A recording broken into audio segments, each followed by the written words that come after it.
Okay, guys, so welcome back to another stream. As you guys can tell from the title of the stream, today we shall be talking about Dries Van Noten, but we'll also be talking about Lemaire. Dries Van Noten is a brand that I talk about all the time. Lemaire is a brand that I don't really talk about, but I love, and I've observed it from the sidelines and from a distance. But it's really good for me to finally be, talking about a brand that I find interesting and a brand that I always look at every season.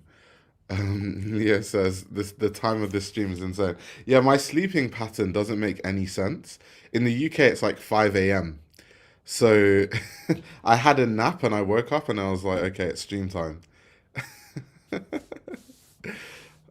So yeah, that's why the stream is at a really silly time. It's at silly o'clock. It's gonna be a small stream today. There won't be too many viewers, but people can watch it back, so it doesn't really matter. Also, K1M Core says, been waiting for this. Literally my two favorite brands. Oh, that's interesting. Dries Van Noten and Lemaire. That's cool. That's really cool.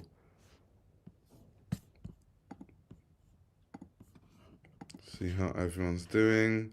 What, 7 a.m. your time? So technically, how you should see it is if you went to bed at a normal time, then you would have woken up at 7. Emily says 6 a.m.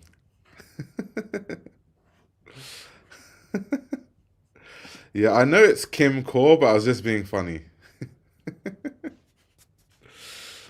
That's funny. Okay, some people are saying midnight in New York, 9 p.m. your time. Okay, that's cool. I feel like most people will be asleep during the stream, but it's fine. We're gonna have an intimate conversation about Dries Van Noten and Lemaire, to be honest. So this should be a lot of fun. This should be a lot of fun.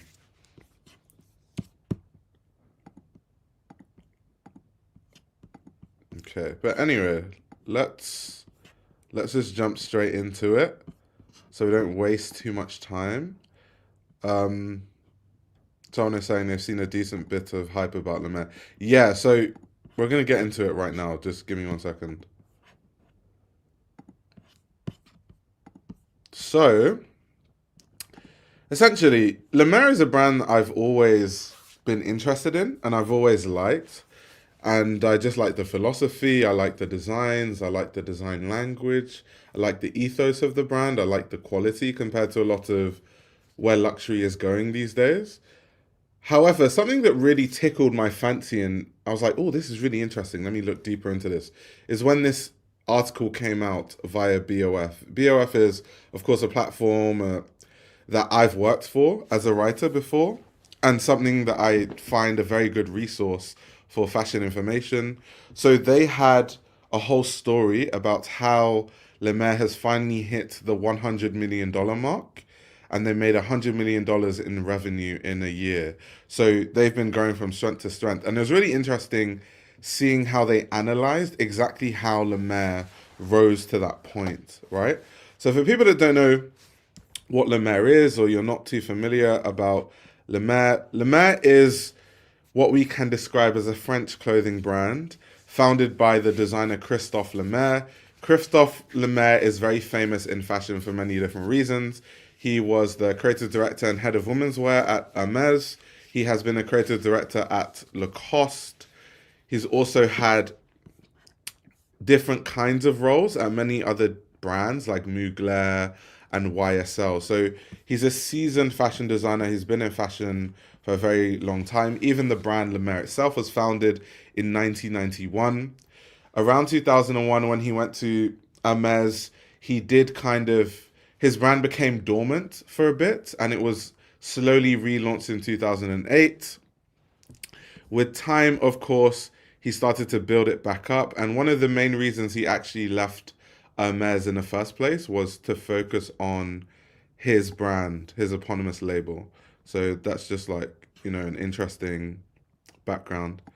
Just literally read this for a documentary I'm working on. Oh, a Lemaire documentary. That should be really interesting. I'll be looking forward to seeing that for sure. Um, so yeah, it was very, very interesting. Like I said, Christophe Lemaire was at Hermes, went to Lacoste. So yeah, he just does a lot of things. He's also famous for designing at Uniqlo.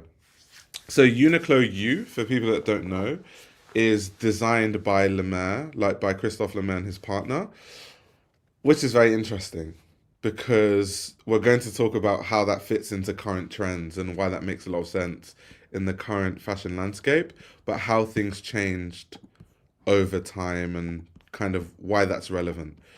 So right now on the screen, we have the Lemaire Fall Winter 2022 show. The reason why I put that on the screen is just so while I'm talking about the brand, you guys can see some of the clothing and get to understand what the aesthetic of Lemaire actually is and what the brand stands for.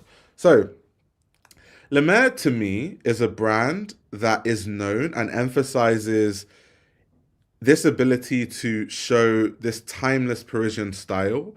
They combine refinement. They also have this idea of creating like a modular way of creating a wardrobe, which I think a lot of brands have been designing this way, but Lemaire has been around for quite a while. So Lemaire was doing this before a lot of the newer brands that are around these days did it, where they give you a cohesive wardrobe. They give you garments where you can wear them day to night. And even when you look at the runway shows, they style things very specifically for you to know that they're intended to be worn day to night. Sometimes you might see someone wearing the typical outfit that someone could wear during the day with a jacket on their back that they could make a night outfit, or they're wearing a dress but then they're covering it up so that they can wear it during the day, and then it's intended for them to just remove that jacket or to remove that coat, and the dress underneath is what can be worn at night. So it's very much having, this timeless style where you can build a cohesive wardrobe over time.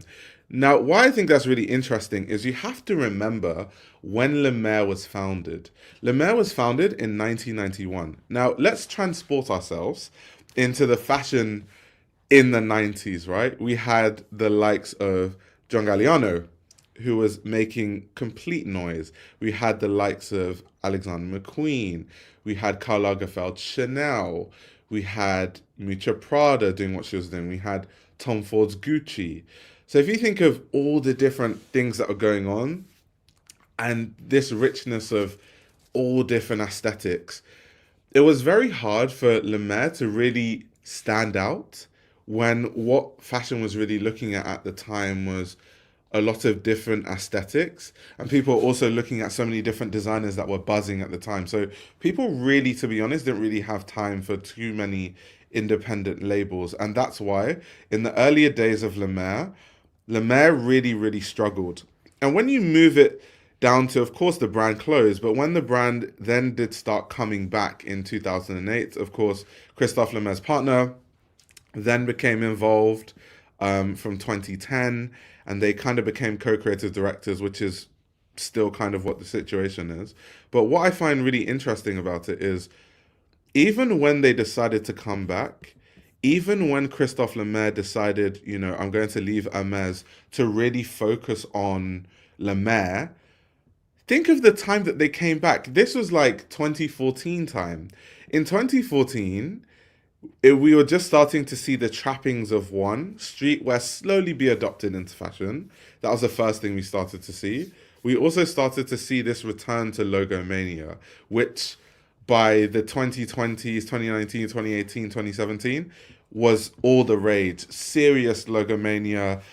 We came up with terms called hype beast. Of course, hype beast as a platform became a thing. That was really where fashion was going. So once again, Lemaire didn't sit in the current zeitgeist at the time, and Lemaire was struggling to really make its mark financially because of it just never, at any point it just never really sat into the zeitgeist. And they had customers, they were making decent money, but they didn't really have like that core audience that they do now.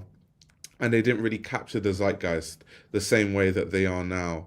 So fast forward to today, the reason why Lemaire is so successful now is because of the pandemic. If you think of the pandemic, everything had to slow down.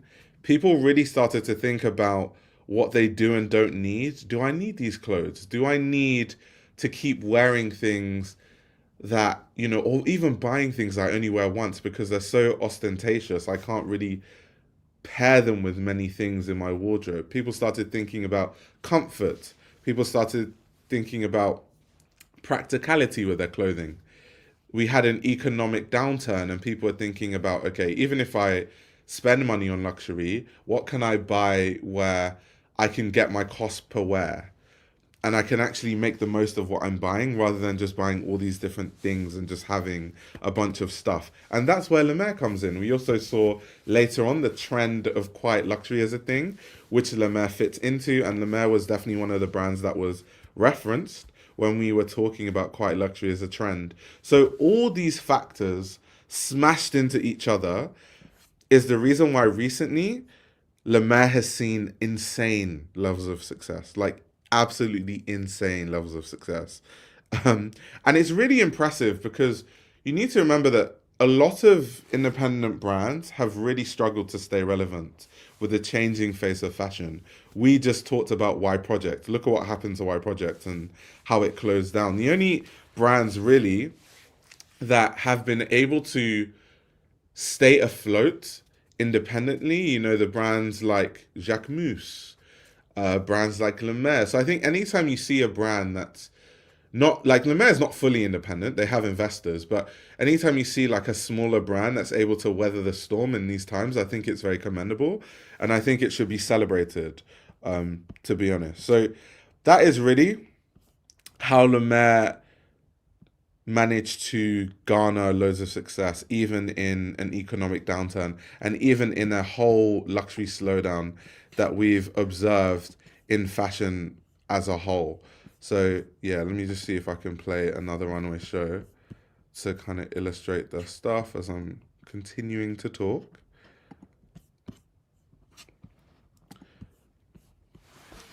A lot of people saying, from what I'm seeing, these bags are really nice and they have some really beautiful garments that are understated but have depth. Yes. Someone is saying, don't forget about his work with Uniqlo. I mentioned that earlier. A lot of people jump into the live streams late and are like, what's going to happen? Like, mention this, but I always mention it early on.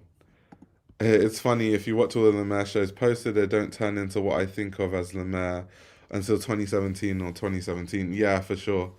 For sure.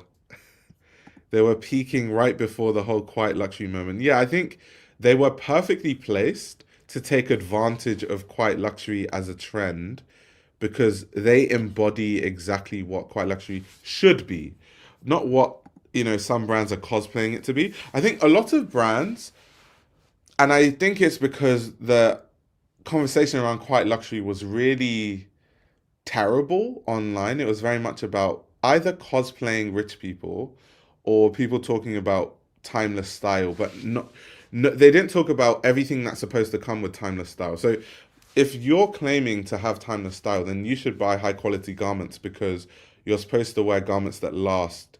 And that's how you build a wardrobe slowly because you can buy this trench coat and then you can have this trench coat for 10 years. So you don't need to buy another trench coat. You can buy another piece, maybe some really nice Japanese indigo denim. Then that's in your wardrobe. Then you can continue building. If you just see it as like an aesthetic without the quality or without the ethos, then you're just buying a whole bunch of stuff that's going to go to landfills and it's just waste. And if you see it as a trend, if you see quiet luxury as a trend, it's not your actual style or you don't care about, dressing in a timeless way, then all you're going to do is just get rid of those clothes and then jump to the next trend, whatever the next trend is. So I think a lot of the conversation around quiet luxury was quite derivative and a bit basic, to be honest. However, from a commercial standpoint, Lemaire was still in the perfect place. Right place, right time. But yeah, I have some figures from the BOF article that I thought were interesting. So essentially, they were talking about how the sales surged, and they said that sales grew tenfold from less than 10 million euros in 2019 to over 100 million euros in 2024, which is absolutely insane. Like making annual revenues of 10 million euros in 2019, and by 2024, having 10x revenues to 100 million euros is absolutely insane. Like, because Lemaire is not I don't really view Lemaire as like a huge, huge brand, but they are. Like 100 million euros is a massive brand, a really, really massive brand. And where I think Lemaire differentiates itself in this whole quiet luxury conversation is Lemaire is actually about quality, is actually about craftsmanship. They are actually very deliberate on where they produce, how things are made, all these things. Whereas I think that's kind of lost. We saw when I reviewed the list index yesterday how COS has become a trending brand again because of this whole people wanting to have a timeless wardrobe that's more affordable. But you know, I still think it messes up the conversation around quiet luxury or timeless style. I genuinely think that a lot of the conversation around timeless style is not that great. It's really not that great. Leo says, I actually think many brands fed off quiet luxury, the trend by offering minimal and reducing their existing designs, but some brands were minimalist and had lots of depth and texture even. Yeah, exactly. Like when you listen to Christophe Lemaire, and I love Christophe Lemaire because he's a really good talker. He's very good with words. He has a really good way with words. He talked about kind of the reasoning why he wanted to start Lemaire in the first place. The reason was he wanted something that was inspired by, you know, everyday wear. He talks about how he's not really that inspired by runway shows. He's more inspired by streetwear and street style and what he sees people wearing day to day in Paris. And so he wanted a brand that had couture levels of craftsmanship, but with the everyday wearability and modularity of what people actually wear in the streets, which is why the main focus, once again, for Lemaire is to be wearable, but wearable in a nice way. Having those couture level cuts, but still being usable and actually desirable for people to wear and also able to build as a cohesive wardrobe. So that's kind of the point of Lemaire. And you can see that it's not about trends with Lemaire because they've been doing this even when it wasn't trendy. They've been doing this aesthetic even when it actually was to their detriment. When they could see logomania was the thing, they still stuck to their guns, even though they were kind of struggling to find their market financially at those points. When they had to compete with the likes of John Galliano and Lee McQueen and Chanel, Karl Lagerfeld Chanel and Miuccia Prada's Prada and Tom Ford's Gucci and all these things, but yet they still, held through and they were still standing strong. So in the case of Lemaire, it's not really about trends. They just so happened to be there at that time. I was saying train station platform chic is insane. I assume Lemaire has very good business practices and structure as well because that level of growth in 4 to 5 years comes from having your business solid and your creative cohesive. Oh yeah, 100%. I also think a big reason why Lemaire was able to grow so much financially from 10 million euros to 100 million is the price point. You need to remember that the conversations we are having right now in luxury over the past 2 years is very much about how a lot of brands are hiking their prices, but it doesn't really make sense because no one is really seeing a quality increase to justify the prices. And not only are we not seeing a quality increase, we're actually seeing a quality reduction. And so if you want a brand that actually cares about quality, where you get those nice cuts, but it doesn't cost as much as some of these luxury brands where the quality isn't even better than Lemaire anyway, you go to Lemaire. And so Lemaire sits in this perfect place in the market where it's not as expensive as Miu Miu and Prada, but you actually get cuts that in some ways can be more interesting than Prada and Miu Miu cuts for less, and it's high quality still, and some of the pieces are actually better quality than Prada and Miu Miu. So they sit in a perfect segment in the market, and a lot of people actually were tired of what they felt was being scammed by these luxury brands. So they actually did appreciate learning about brands like Lemaire when they were looking for alternatives to spend their money where they can still find interesting pieces that are wearable for them to wear, but not pay out the wazoo for garments with diminishing quality. So I think that's also a big reason why Lemaire just grew from strength to strength. And yeah, and it's really interesting because also Christophe Lemaire saying he wanted to create a brand that was had this couture level craftsmanship, but the wearability of street style, it's kind of cool because this thing kind of filters into everything else he does. If you think of like Uniqlo U, for example, this is an idea of once again bringing this understanding and these cuts to the mass market, right? And Uniqlo U is super successful. There are people online that are so obsessed with Uniqlo U, like every season, they make whole reviews of the whole line. I know people that literally buy the whole lines every season of Uniqlo U, and they do like Uniqlo U Fall Winter 24, reviewing the whole collection. That's like a big thing on YouTube, and those videos get loads of views. So clearly, it's very successful, and it's allowed a lot of people to have those Lemaire cuts, but without spending Lemaire money for people that can't afford it, but still feel part of the dream. And even some people don't even know there's any relation to Uniqlo U and Lemaire. They just like Uniqlo U, which is also a good thing. I also love Lemaire because they use practical materials in the most luxury way. Yeah, so this is actually something that Christophe Lemaire actually talks about.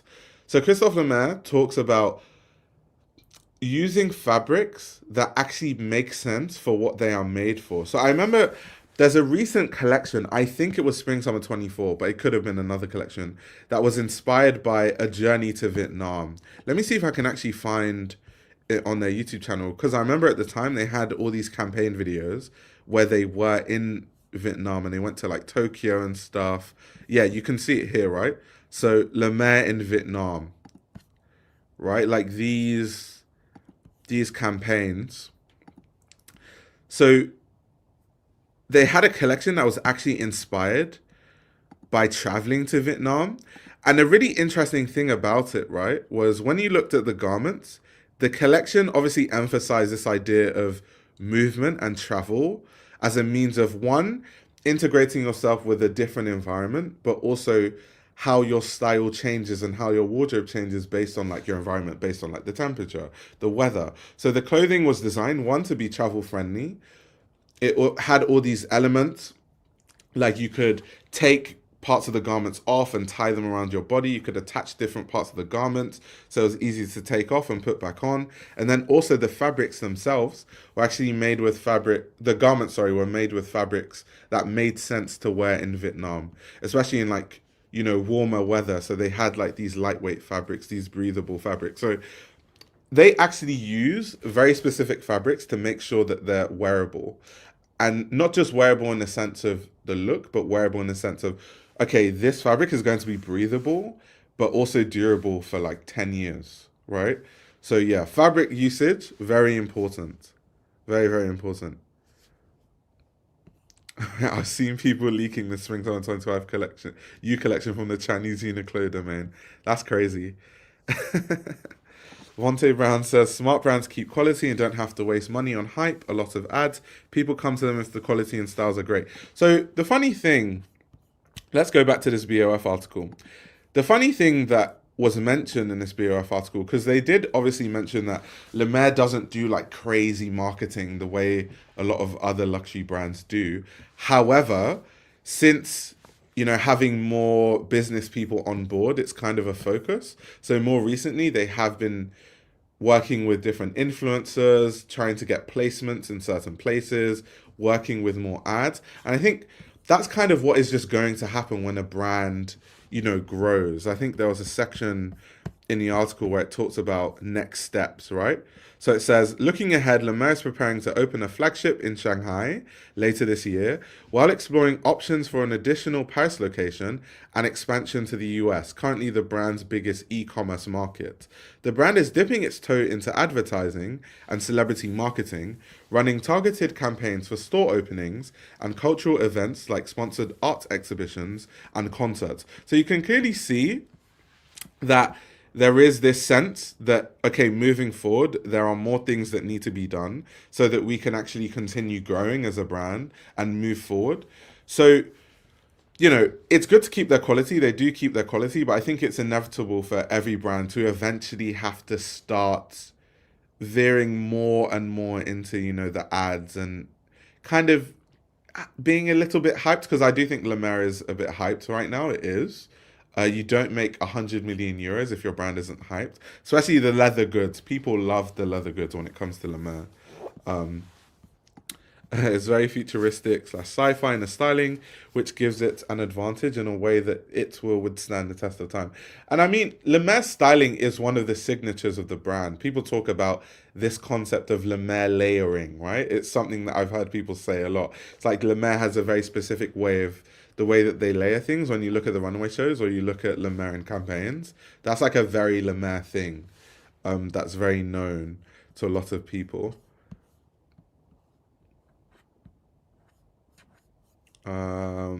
Let's see what more people are saying. Many brands use pretentious buzzwords like sustainable, quality fabric, etc. for their runways, but sell synthetic fibers. Yeah, I feel like that's most of luxury fashion these days, which is a shame, but it is kind of just what it is. It really is what it is. The Mare and North Face Purple Label have some similar styles, the Asian aspects, and attention to details. Yeah, and I mean, Lemaire is very Asian inspired. Culture's asking me if I have Lemaire pieces. Yeah, so I have Lemaire denim. I have one piece from Lemaire and it's denim. Um, but that's because I can't afford most of it. I'm not rich, but I do love it from a distance. In a better sense, the smartest and best brands know how to navigate, how they draw attention. That is more in line with what they are and sell. Oh, yeah.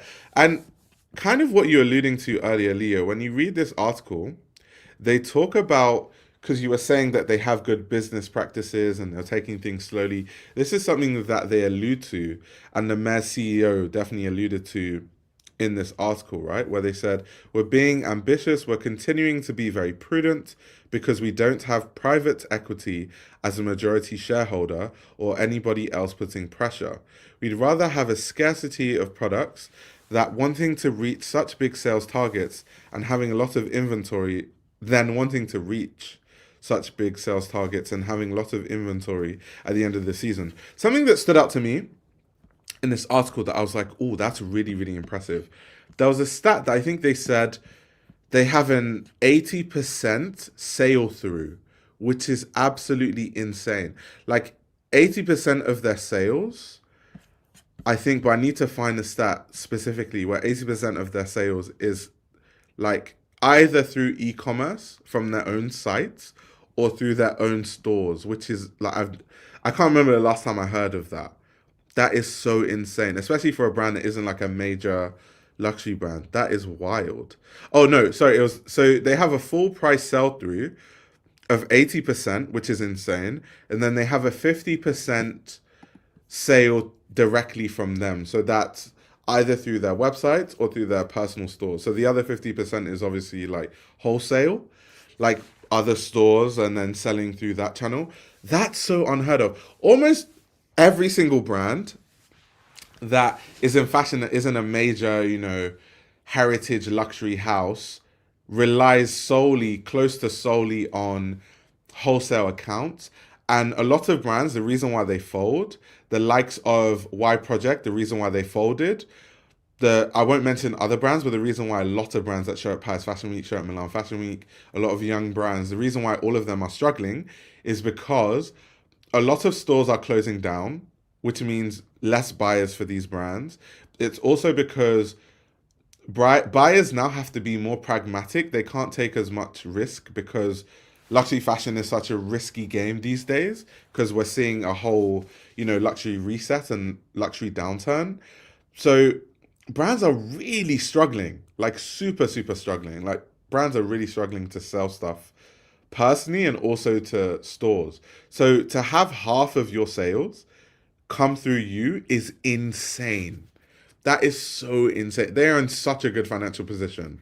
Like 50% via their stores or their website is like, you need to understand how unheard of that is. That is so unheard of for brands like Lemaire. That is so, like, you don't hear about that. You just do not. Especially for brands selling at that scale. You definitely hear that for brands that barely make any money. Like, they make 100K a year. Well, obviously, you're selling most of your stuff via personal channels. But for a brand to be at 100 million euros and 50 million of their revenue is through their website and their own stores. Wild. So I was like, that's really impressive. That says a lot about the core audience that they have, the core customer base that they've been able to garner.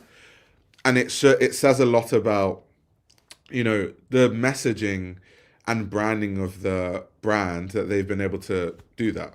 That was insane to me. Burberry is one of the top brands that went crazy with pricing, starting to get some sense again after they focus on scarce and important items to help them get growth during Christmas. Yeah, and I mean, Burberry is a brand I've been covering for quite a while. Even before Burberry backtracked on the prices, I did the whole live stream where I think it was titled "Why Burberry is Struggling and why it may not get better," and I was talking about the prices just being really silly. It's interesting that now they've backtracked and even the new CEO, has come out and said, yeah, it didn't make sense for them to raise prices at the rate that they did. And it says a lot because that really is an admission that luxury brands can just increase prices however they like. And if they see that it's not selling, they can just reduce prices. So they're basically telling you without meaning to that it's not worth it. If they can just keep raising and reducing prices when they feel like, it's telling you that what you're paying for is just the name and nothing else. They've almost admitted to that without meaning to. So that's why you have brands like Lemaire that have always had a fairer price, especially for the quality of garments that they make. They are always going to win in a luxury market where these brands are all over the place.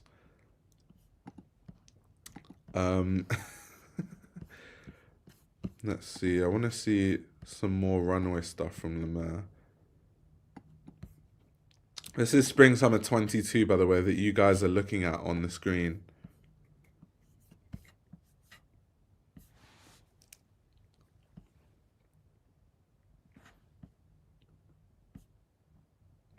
But yeah, I think so all in all, before obviously we go to look at the new collection that Lemaire just did, yeah, yes, it did fit into quite luxury, but I think that Lemaire just has, it's like clean and wearable with a twist. And that's what makes it nice and interesting. And that's why people love it. It's designed for comfortable daily wear. And it's, something that they actually think about. It's like a focus for the brand. So yes, it's nice. People say it's like sexy but timeless for women. That's why women really like it. There was a quote from the BOF article where they said it's like the perfect Parisian wardrobe. Till today, I don't actually know what people mean when they say like Parisian wardrobe or Parisian style. I think stereotypically when people think of Parisian style, it's just like striped shirts and like black trousers and heels, like pumps and stuff. I don't. Sometimes I struggle to understand what people really mean by like Parisian style because when I go to Paris, the average person just dresses very basic. Like people don't look chic like the way we stereotype French people. And I go to Paris a lot. I mean, Paris is just a train away from London. People do not dress like a Lemaire runway show. People are not that chic. Maybe people into fashion, but the everyday person doesn't dress like that. So I don't even know where that stereotype comes from. People are saying a navy blazer, denim, and loafers. Dark blazer and pants. But the average French person just doesn't dress like that, though. That's not how I see French people dressing when I'm in Paris. I think when women use the term Parisian wardrobe, they mean it's comfortable enough to walk around in all day and use the subway, but chic enough to feel polished. Ooh, that's a really good quote to Rachel. I'm gonna go with that because yeah, comfortable enough to walk around in all day and use the subway, but chic enough to feel polished. And then it helps that Lemaire obviously bakes into the styling how you can wear these things day to night. That definitely does help.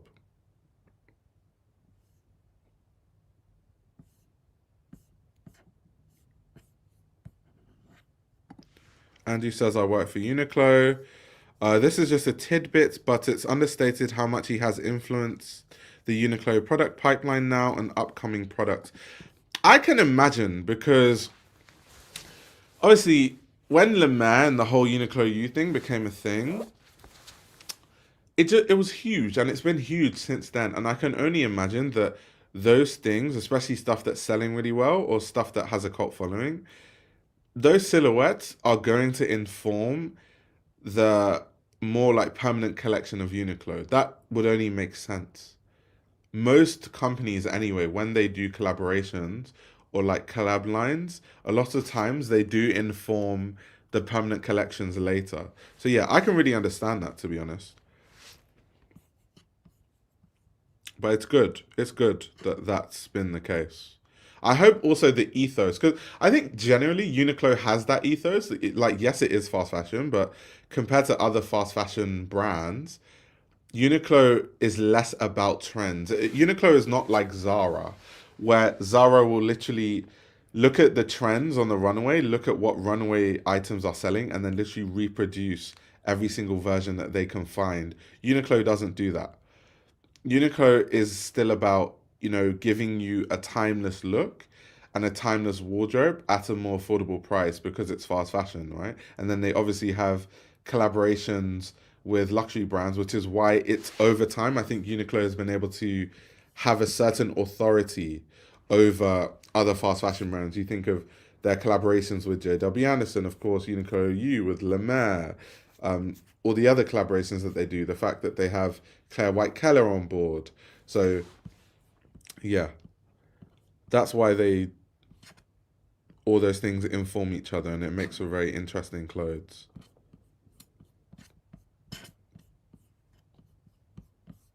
Someone said, Culture says, I can't stand Zara. Yeah, Zara, all they do is just copy. No originality, no, just what is trending. They probably look at the list index and they're like, what are the best selling items? Okay, yeah, let's just produce those. That's literally probably what they do, honestly. Um, but anyway, let's look at the fall winter show that just released. Let's have a look, guys, because I just provided the context so we can then look at the show and see what we like or what we don't like. I mean, typical Lemaire silhouettes, balloon skirts, the day to night, good leather goods. Um, the wearability is there. You can see in some of the looks, for example, they do the styling thing again, like the day to night. Like, look, let me pause this. Let me pause this. Let me pause this. So something like this is very day to night. Like you can see the jacket, how it's styled. So all you would need to do at night is just take the jacket off and take the knitted piece off, and you could just wear like a skirt and a shirt, or you could wear a Lemaire dress. You could wear a dress under that and wear it that way. Lemaire and Demna, most influential of this generation of designers. Hmm. Yeah, to be honest, so my only critique of Lemaire is I find the menswear really uninteresting, to be honest. I think the women's wear is sensational. It always has been. The menswear is always just mm, like the women's wear, they have those really cool twisted jeans and they have the twisted shirts, like the balloon skirts. The menswear is just a bit lackluster to me. But the women's wear, fantastic. I've always loved Lemaire women's wear, but I just think I've come to understand that that's just the way it's going to be with most brands. I think menswear is an afterthought, and I don't blame them because if I think of what sells, if you looked at their financials, it's probably a heavy majority of women's wear. Yeah, fashion doesn't care about men for real. I'm curious to see how these kind of newer luxury brands will do when minimalism is not very trendy anymore. Will they be able to blend or just go to obscurity? That is, I guess, something interesting to see because, to be honest, you have to remember that a good reason why Lemaire is making a lot of money now is because of what the trends are and what people are looking to wear. During the time when, early on in Lemaire's life, when it was about logo mania and stuff like that, they weren't making close to the amount of money they're making now, not even remotely close. So it is interesting to see if they can continue to weather the storm. I do think they will be able to, because I think if you think of designers like Phoebe Philo, Phoebe Philo. Okay, yes, the demand for her clothes is not as much as it was at Celine. I genuinely think that's more to do with her leaving fashion, there being so many designers that kind of took that mantle, whether that's Rock or Peter Doe or what Daniel Lee was doing at Bottega Veneta at the time. I think there just became too many options doing the same thing. But I think with Lemaire, because they have the customers now and they have the momentum, I think so long as they continue that, I can't see how they would just overnight stop selling just because the trends changed. Maybe sales would slow down slightly, but I can't see how it would, like decimate the brand. I actually can get away wearing women's Lemaire clothes. Yeah, if you can get away with wearing women's Lemaire clothes, I'm jealous. I'm too big for all of that. But if you can fit into it, that's great. Yeah, so they do label clothing as unisex. I always have this conversation. I don't, when the brands label things as unisex, it normally just means menswear designed for women a lot of times because part of what menswear is, like when you think of menswear, what makes menswear outside of maybe silhouettes is also the sizing. So I literally can never ever wear anything labeled as unisex because it's normally in women's wear sizes. So unless something says menswear, I don't even look at it because I know it's not going to fit because I'm too tall. So like my inseam is 35 inches. I don't know many designers that make trousers that are 35 inches like inseam. So especially when it's marketed as women's wear, it definitely won't be that long. So that's why every time they're like unisex, I roll my eyes because it's always just tiny sizes and it's just really women's wear. Um, or like, menswear, like just a plain jacket, but it'll be in some tiny size. So I always roll my eyes when they say unisex.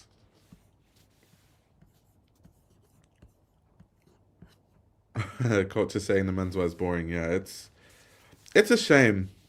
It's a shame. This is what Helmut Lang should have been giving. Yeah, exactly. But I don't know though, because I think people have a certain relationship with certain brands. And so then what happens is because of people's relationship with certain brands, they start to expect the world. They have this romantic idea of what Helmut Lang is and what Helmut Lang as a brand represents. So I don't think anything that Peter Doe could have done, I think people would have had something negative to say regardless. I think if Peter Doe did the whole minimal thing, which was there was an era of Helmut Lang that was extremely minimal, people would be like, oh my God, he's not trying, blah, blah, blah. Then, of course, there was a time of Helmut Lang historically that was insane, like these astronaut inspired pieces and stuff. If he does that, people are like, oh, he's trying too hard. I do think that sometimes some critiques of certain designers are disingenuous, sorry. Sometimes it is warranted. I can agree. I mean, I critique designers on this channel all the time, but I do think sometimes I'm observing something and I'm like, yeah, regardless of what they did, people would just have something to say because they have a certain relationship with the brand and they're being too romantic about the brand. They don't want to let it develop in any way. You got to do fashion tips for big boys. I mean, there are certain brands that I gravitate towards because they make clothing for me. So that's why I'm into Yoji Yamamoto. That's why I like Rick Owens. That's why I'm a big fan of Random Identities. Although Stefano Pilati had a fashion neurosis episode recently, and he kind of alluded to the fact that Random Identities might be closing down, which I will cry because Random Identities was such a good price point and everything fits. Like, in fact, I bought in Dover Street Market like 2 years ago or so. I bought this Random Identity suit, and the length, like the inseam, is actually like 39 inches. Remember, I said that almost no brand does 35 inseam trousers? For some reason, I don't know why, Random Identities made these trousers that were so long. They were super long for me, so I had to get them tailored. So I love Random Identities. Like, shout out to Stefano Pilati. I'm a big fan, big customer too, but it's closing down apparently. So I'm quite upset about that. I'm really, really upset. Yeah, it was just such a good episode. Hearing him obsess over the heel tabbies was so wholesome. Facts. Facts. I do also get the sense that Stefano Pilati wants to have try his hand at a big house once again. I do get the sense that he's been itching to go back. I mean, you look at his Instagram and he's talking about all the different things and ideas that he had when he was at Saint Laurent. It's really interesting, to be fair. Just have a look through some of the Lemaire layering throughout the collection. It was really cool. Like the menswear is just so. Sometimes I'm like, if I could respawn as a woman, I would have so much fun with fashion. Like too much fun actually. Because people are always like, every time I have these opinions like, oh my god, if I could respawn as a woman, I'd have so much fun with fashion. And people are like, what's stopping you from wearing women's wear now? And I'm like, have you seen the size of me? I do not fit into women's wear. I don't care who is designing the women's wear. It doesn't fit.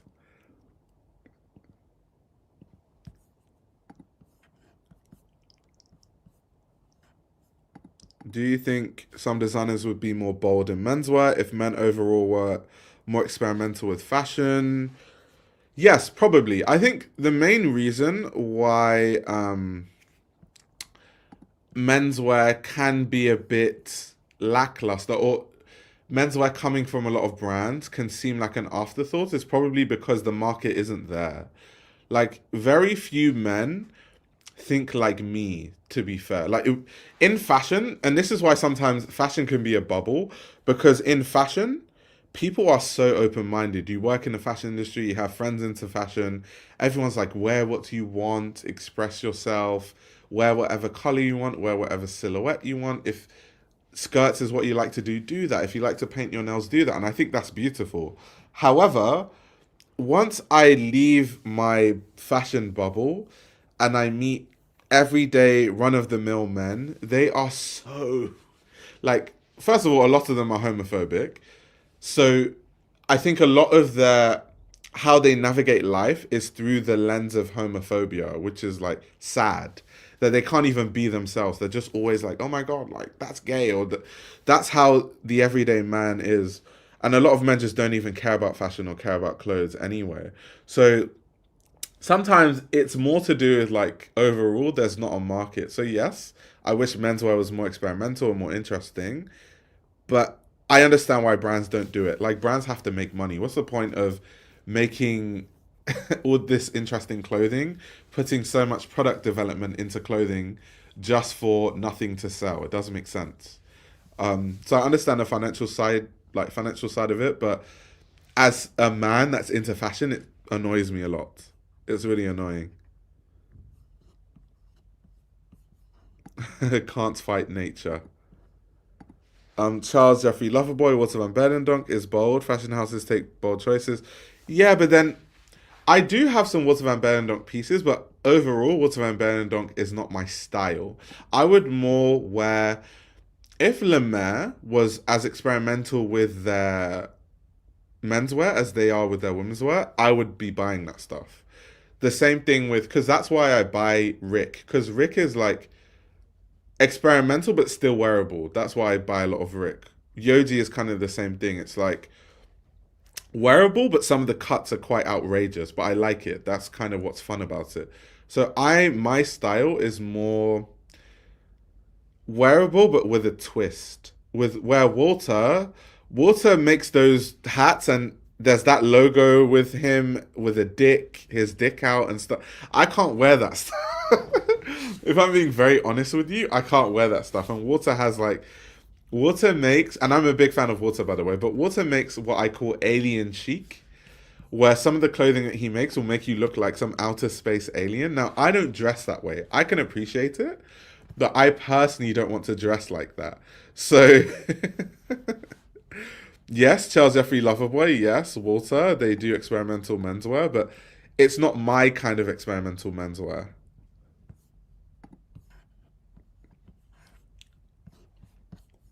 Big W on the hat. See, I like W hat, Walter Van Beirendonck hat. That's why I have it, because it's not too crazy. When Walter starts designing those hats where it has his logo and his dick is out and all that, like I always imagine, like, as much as yes, I'm into fashion and all this stuff, if I'm just on the train in London and I'm wearing this hat and Walter Van Beirendonck's dick is like embroidered onto a part of the hat, like what would people actually think? Would people like be looking at me in anger because there are kids on the train and they shouldn't be seeing stuff like that? I think about stuff like that also, about like decency, the decency of what I wear. um, so even though I wear crazy experimental things, there's like a limit to it. Here once again we see the details that I talk about. A lot of Lemaire pieces have like this ability where you can button things up and wear like coats on your shoulder with this strap. And then of course you can take it off and wear this coat over your piece. So it's kind of one, promoting this idea of the whole day to night thing, but also the modularity of the clothing, and also showing that Lemaire is all about comfort of and ease of wear. It's really about that.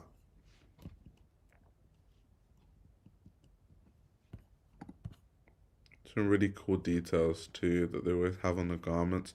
I also love the shape of Lemaire footwear. A lot of the Lemaire footwear has this like really round toe box that's really recognizable shape wise. I absolutely love that shape. And it's the same toe box for a lot of their footwear. A lot of their footwear just has a very like rounded toe box.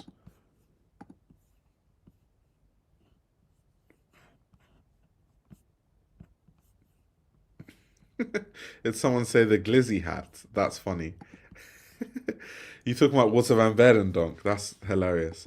What I want to do now that we've looked at the collection, I mean, I talked about Uniqlo U earlier, but on Uniqlo U's website, like their page, they literally talk about it. Uniqlo U is a collection of future lifewear essentials led by artistic directors Christophe Lemaire and Sarah Lynn Tran. The world-class designers and pattern makers in the Paris design team reimagine everyday clothing using innovative materials and new contemporary silhouettes. So yeah, they're very, very cool stuff. Of course, you have a picture of Christophe Lemaire and Sarah Lynn Tran. So yeah, but what I want to do is just have a gander on their website, see what they're working on, see what things are costing these days. Let me make myself smaller on the screen so I'm not in the way of the website. Let's see, guys. Let's see what the prices are. Like I said, Lemaire prices are fair though. So let's look at women's ready to wear because we're not looking at the menswear. Hell no. Like the very interesting t-shirts in Jersey, 230. Remember, guys, we were seeing Prada selling basic cotton print t-shirts for £700. And then with Lemaire, you get these really nice ones with these sort of pussy bows for 230. So can you see why people are going to buy Lemaire and why Lemaire makes a lot of money? In a fashion market where Prada sells atrocious t-shirts for £800, Lemaire sells way more interesting pieces for 230. So of course they're going to win. Like of course people are going to buy Lemaire. Of course the people that used to buy that stuff are going to buy Lemaire. So this is one of the signatures of Lemaire that I'm a big fan of. It's like they just like twist things, and a lot of Lemaire pieces have this very distinctive asymmetry. So like they have a twisted cardigan, they have the twisted shirt. That's obviously like really, really famous. Like people that are fans of Lemaire love this stuff. This is one of their big staples. They have the twisted trousers too. I love the twisted denim the most. I think the twisted denim is really, really nice. Here you can see the shirts once again, the belted pants. And the shape, overall, the shape of their trousers, where they kind of curve on the sides, outwards and inwards. I just love that shape of Lemaire trousers. Every time I see someone wear Lemaire trousers, it always looks good. It always looks so good. Always, always so good. Yeah, they sometimes do like they have like a boxy silhouette with these jackets. They do. Even their tailoring is very boxy. I mean, you can see it across the blazers, the denim jacket, the leather crop jacket. Here they have some more asymmetrical shirt dress. But like the prices, when you think yesterday we were looking at Prada and Miu Miu prices, and then you just compare it to this, it's honestly night and day. And Lemaire is good quality, and that's why I always tell people like there's a cap on how much good quality should cost. And so Lemaire is still like charging quite a bit, but I think it's fair because you understand that it's luxury. You're kind of you're paying for it in a way. You're kind of paying for the name and all that sort of stuff. But it's so like I'd look at all the prices of Lemaire and I'm like, okay, fair, fair, fair, fair, fair. I was looking at Prada and I was like, that's dumb. Like the Miu Miu prices, that's stupid. Like people that buy this must be luxury victims because I don't understand why anyone would buy off the rack blazers for 8K or why anyone would buy a printed cotton t-shirt for £800. I don't even know why there's a market for that. Like I didn't know that customers were that bad. Yeah, Lemaire does have good sales too. That is facts. That is facts. I blocked out yesterday's prices for my mental health.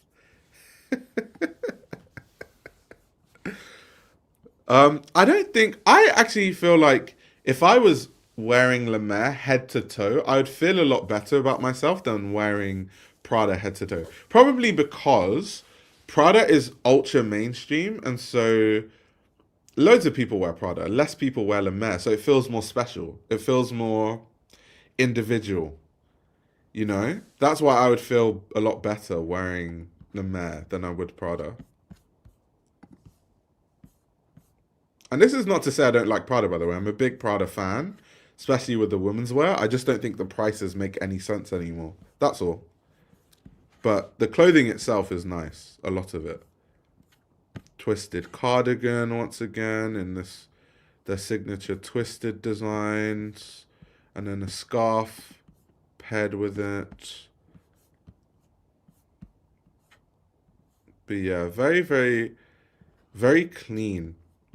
And it's obviously informed by a lot of what Christophe Lemaire has done in the past. Like I alluded to earlier, he was designing women's wear at Hermes at one point.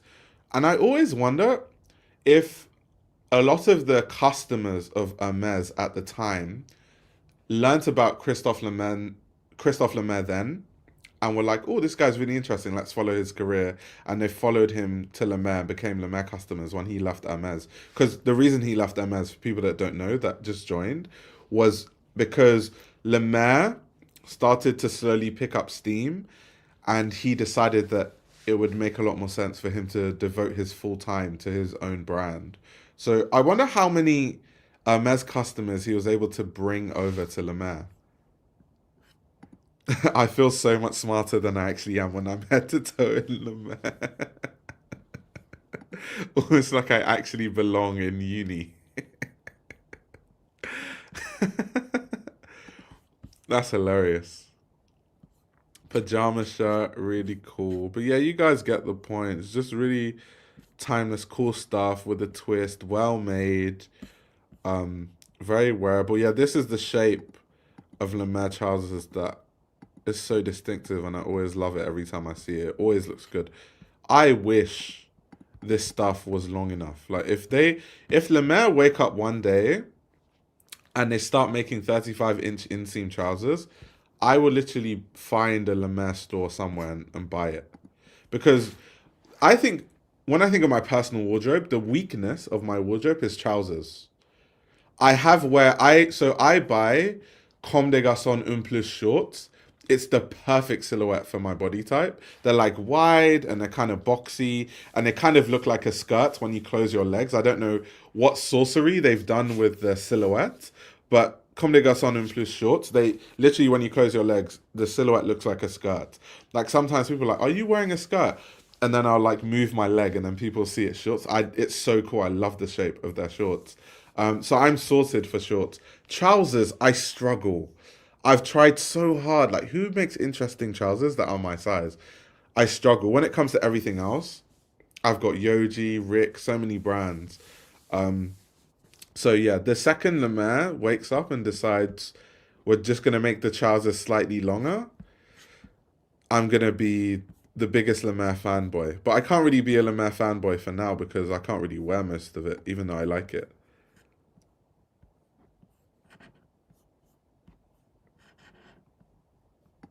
Hermes Online says, is there snub bitches for me, but they don't understand Hermes codes. Interesting. Also, something I really want to look at actually, because this is really big for Lemaire, the accessories. We didn't actually talk about the bags, but bags, and also, actually not just bags, bags, jewelry, and footwear, massive categories for Lemaire. Huge, like the croissant bag is huge for Lemaire. I'm trying to think. I don't know the exact name of the Lemaire footwear, but let's have a look. But I know their footwear sells like crazy. I always see women in the footwear. Um, yeah, like these. What are they called though? I don't know what they're called, but this shape of footwear, people love this stuff. They had pump versions. I'm not sure if they still have the pumps, but those went absolutely insane. These heels, funny enough, these heels actually remind me of Random Identities. Like there was a heel that Random Identities did. I don't know who inspired who, but they almost look very similar. Obviously, Lemaire has the very distinctive rounded toe that I really love. But these, the reason why people love these, they go with absolutely everything. Like they're even sold out. Like look, they're sold out and they cost £660. Like these sell like hotcake. I know so many people that own these. So many of my friends that work in fashion own those. So those sell like absolute hotcakes. I'm trying to see, do they still sell the pumps? Because I know the pumps were huge at one point, but do they still have those on their websites? Or are they experimenting with different styles? Seems like they don't have, but they have like different versions like slippers, zipped boots, the longer versions, which are cool. Ballerina.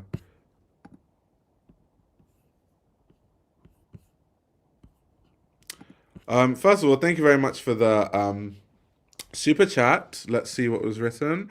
Did you do a deep dive into Kim Jones Dior for Winter 25? Honestly, I think they watched your show. We talked identity at Dior and he did it and did a good job. Yeah, so I talked about it on TikTok, but I'm going to do a live stream about it at some point.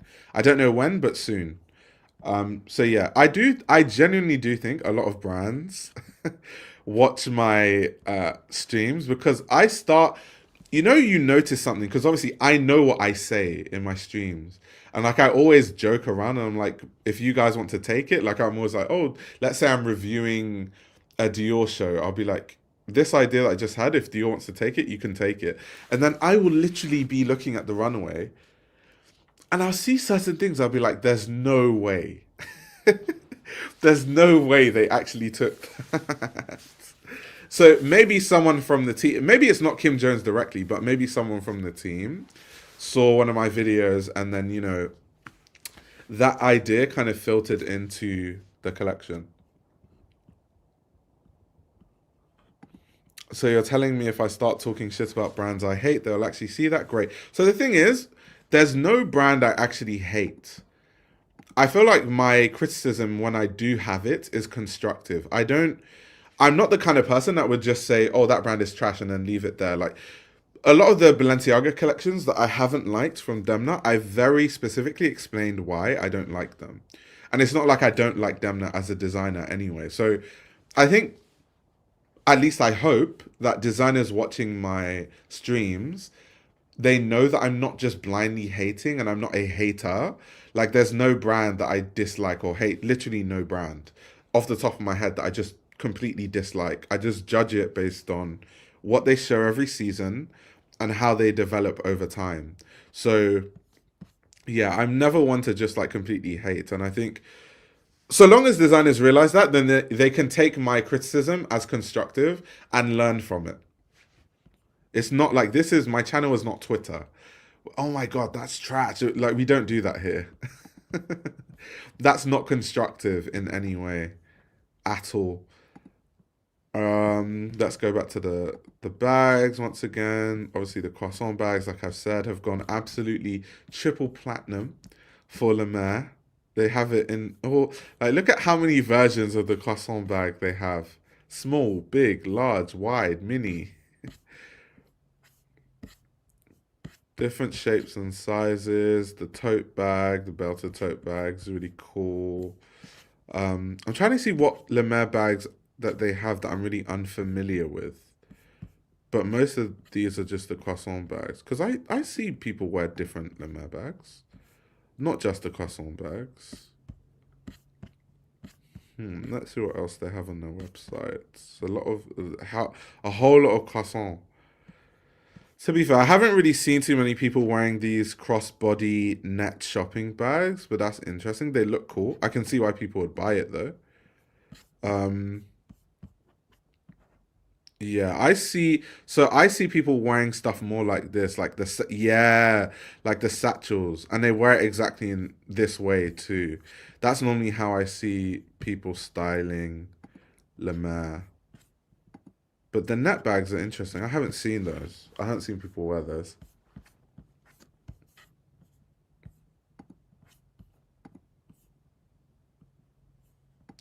Lemaire did a bag for Uniqlo that sold like crazy. Yeah, that tends to be the story with anything that Lemaire does with Uniqlo. Like whatever they touch at Uniqlo, it just turns to gold. Egg bag is really nice. Really, really nice.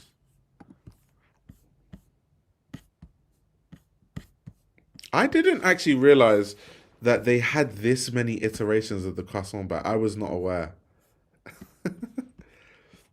They're like, any way you want this croissant bag, we're going to give it to you.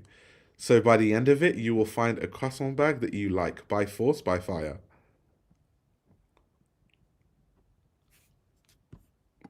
The small camera bag because you can wear it like a necklace as a guy. I really want Lemaire's croissant bag. uh, yeah, it's all I will say though, as we're like closing up, and then we'll talk about Dries Van Noten, is honestly, I think it's very commendable the success they've had. I love the philosophy of the brand. I love Christophe Lemaire's ethos for the brand. I think it's really, really good. I'm a big fan of it. This sort of like timeless wardrobe with a twist and good quality garments. I love it. I love it. I'm a big Lemaire fan. And it's very interesting how they've been able to situate themselves perfectly. Like the timing of their aesthetic is perfect now, and it'll be cool to see how it develops, especially when this whole obsession with quiet luxury slows down. Will they still stand the test of time? I believe they will, but let's see if they can make the right business decisions. And there are very, very difficult decisions that are to be had in the near future. So yeah, that will be the case. Let me see what you guys are saying, and then we'll move to Dries Van Noten. I always get suspicious when brands have crazy selection, like I know it's poorly made then. Yeah, that's true. If there are just too many things. Because the thing about, like people don't know, but designers watching this will know, I've worked at so many brands, so I know this to be true. When a brand has one item that sells really well, and they just make different iterations of that item over and over again, they actually improve the item because they're like, designers are always thinking, how can I make this bag better next season if I reproduce this? How can I make it better? How can I make this better? And so you always see there are always different design elements that are added season to season. So it makes for a bag that actually stands the test of time, and a lot of product development goes into it. Also because they can afford to do that. Because if a certain product is making a brand so much money, it only makes sense to really invest more money into improving the bag, right? Whereas if you just have like 50 styles of bag, it's all over the place. And it would cost you so much money to develop new styles of bag. So it's not even cost effective. Avante says a lot of these brands are losing money or closing down because people are tired of the same looks. The people are making their pieces with the 90s aesthetic. Yeah, I mean, like I said earlier, we've seen loads of brands close down. Brands that I love, by the way, like brands that I'm a big fan of. We saw that with Y Project. We saw that with Dion Lee, although I'm not too sure what happened with Dion Lee. I think Dion Lee found investors to keep the brand afloat. But yeah, it's just a tough luxury market these days. It's really, really tough to survive in this luxury market. It's hard. It's really, really hard. But yeah, thank you very much, guys, for coming to my TED Talk. Like I said, if you have a BOS subscription, definitely check out this article. It's really, really insightful. It's really good. The philosophy behind Lemaire's $100 million ascent. Really, really, really good article. I feel like BOF should pay me royalties at this point. The amount of times I tell people to check out BOF articles. Like, where are my royalties? This is probably why they don't mind. Because technically, I always think about this to myself, and maybe one day, because I'm saying this now, someone's going to send me a message in a DM. But you have to pay for BOF, right? But I literally go through BOF articles in the stream. So technically, what I'm indirectly doing is I've paid for it, and you guys don't have to pay for it because I'm kind of reading it to you. But what I try to do is not read everything in the article, so you still kind of have to read the article for yourself. That's the way that I do it. And BOF have never had an issue with it. They actually like it. Like sometimes I remember I'm in like the internal newsletters of BOF. There have been times when I've talked about a BOF article and it's gone viral, and they've literally put my face in the BOF newsletter internally. So I think they kind of like that I just talk about BOF all the time. But it's interesting how the business of that works. But I'm gonna need my royalties at some point. Yeah, maybe because of fair use they can't do anything. Maybe. Potentially. Who knows? Who knows? But anyway, moving on. Let's talk about Dries Van Noten. Let's talk about Dries Van Noten. This is very interesting because, of course, it was announced not like a few months ago, not too long ago, that Julian Klausner was the new creative director of Dries Van Noten, taking over from Dries Van Noten himself, who basically took a step back from the brand after a very, very, very long span in fashion. Julian, of course, was in the design team internally at Dries Van Noten at the time he was appointed as a creative director, which I'm always a fan of. I mean, we've seen that with Andre Meilemeister too, hiring internal designers. I really love that because you're hiring someone that really, truly understands the ethos of the brand because, you know, Julian worked with Dries Van Noten himself. Also, Dries Van Noten, even though he took a step back from the brand as the creative director, he still said that he's consulting for the brand. He's still there if they need anything. He's still there helping with, you know, ideas. So it's not like his input is still on the brand, even though Julian is designing. Now, this was his debut collection, but I wouldn't really call it his debut collection. I think we can call this a soft launch because it wasn't completely designed by him. It was designed by the Dries Van Noten design team, and it was kind of edited by Julian. So it's not really his. And I think the reason why they mentioned it in the press release, saying that, you know, this collection was just edited by Julian, it was really designed by the Dries design team, was to say that this is actually not really truly his debut collection. It's kind of a soft debut collection. It's kind of like an intro into kind of how we are going to understand Julian's idea for Dries Van Noten and what his aesthetic of Dries Van Noten will eventually end up being. So that was kind of the case. Not to say, obviously, he had a lot of design input, but it was kind of like this collaborative effort between him and the team, for the most part. So to kind of describe what we were seeing, I think someone was asking if there was a runway show. There wasn't a runway show for this collection. It was just like a presentation. There wasn't a runway show. The first runway show he's going to be doing is going to be in March. It's going to be a Dries Van Noten womenswear show. So that's going to be the first runway show. So I think this collection was very romantic. It had a lot of different feminine touches.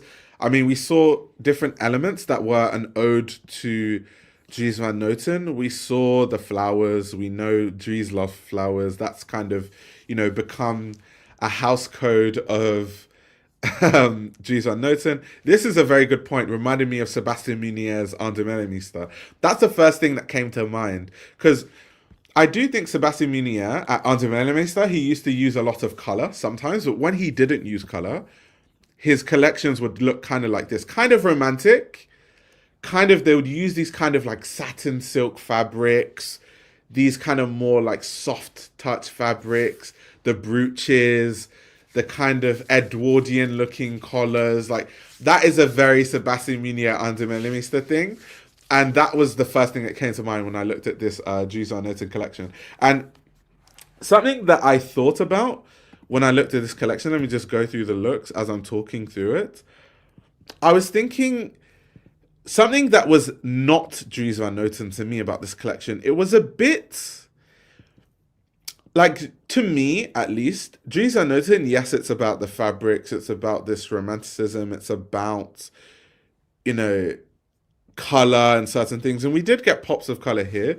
But a big part of what Dries Van Noten is also is fabric experimentation. So trying to mix fabrics and colors and prints and patterns that shouldn't work together. And it's kind of like this mismatch of, clashing fabrics and stuff. That's what makes Dries Van Noten fun. That's what makes Dries Van Noten interesting, at least to me. I didn't really get a lot of that in this collection. And that's what, when people say, they can see Sebastian Munier under enemies, that I perfectly see that. I know exactly what you guys are talking about. Like, we see the pussy bows. Some people mention Alessandro Michele. I kind of see what you're saying. Of course, this, once again, is a very Dries Van Noten thing.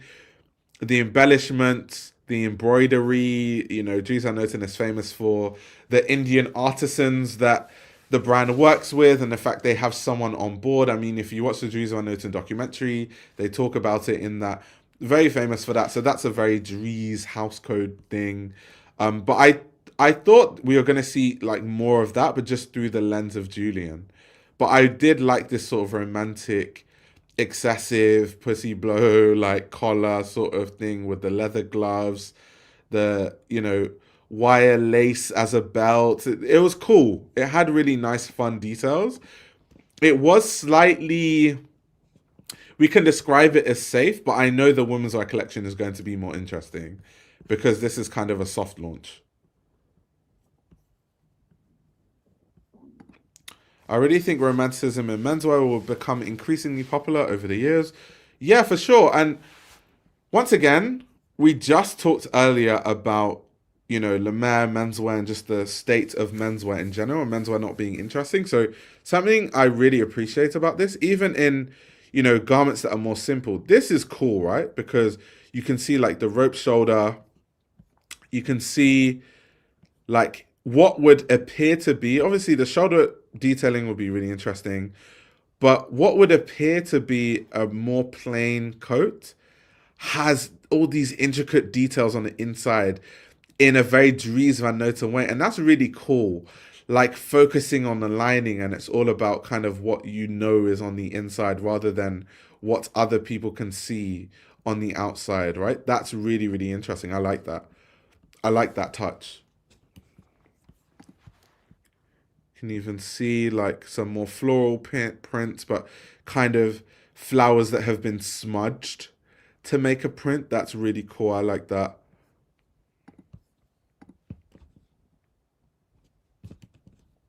I also like how the imagery looks, by the way. The imagery is really, really nice. Really, really nice.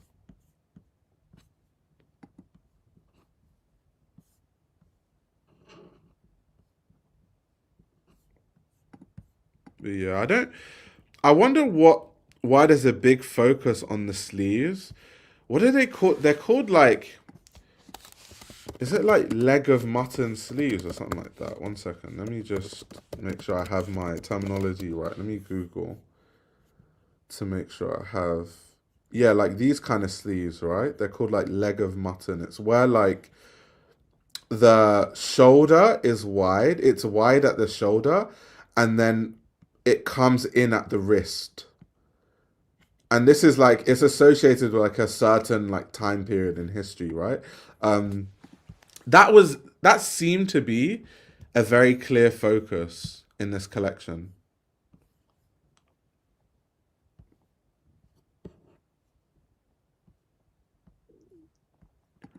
Wait, someone is saying Palomo, Spain. Okay, I can see that. I can see that. Slightly, slightly. I can see that. Which is interesting, the design choice. Is this anytime I see feathers, I always think more Arndemenemeister than Dries Van Noten because obviously feathers are so important to the House of Arndemenemeister as a house code, right? So that is like when people say once again going back to Sebastian Munier, I see it. This coat was one of my favorites from the collection. I love this kind of faded looking print. It almost looks like it looks like you know when photographers do like some backlit stuff and play with lighting and then they get imagery that looks like that. That's kind of what it reminded me of. Wait, Oscar Wilde, if you listen to Chappelle Rowan. That's funny. Not the Oscar Wilde callbacks. I did read that a big inspiration point from this collection was the Wild Boys, William Burroughs' The Wild Boys, which is kind of in an interesting. I feel like fashion people are kind of obsessed with things like the Wild Boys because the Wild Boys, when you think of the Wild Boys, you think of David Bowie, and you think of even I think the weapons that they used in it was a Bowie knife, right? It was called the Bowie knife, and then that's it was kind of like one of the trappings of what became and part of David Bowie's like character, his like alter ego. So it's a very like it's such a fashion reference to say, yeah, like this was also inspired by the Wild Boys, like William Burroughs' The Wild Boys. That's such a fashion thing.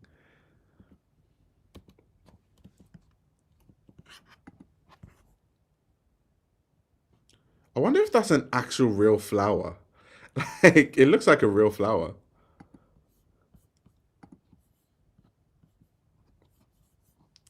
A lot of 80s Miami Vice high fashion with 80s glamour fashion is going to be a hit for men, and women's wear with the glamour romantic looks along with 90s fashion.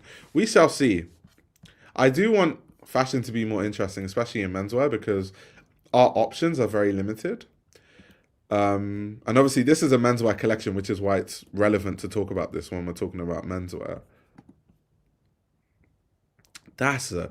This is a nice pinstripe, by the way. We don't get a lot of pinstripe in this kind of color. This is beautiful with the shoulder detail too. Wide sleeves. I love that. Has a nice shape too.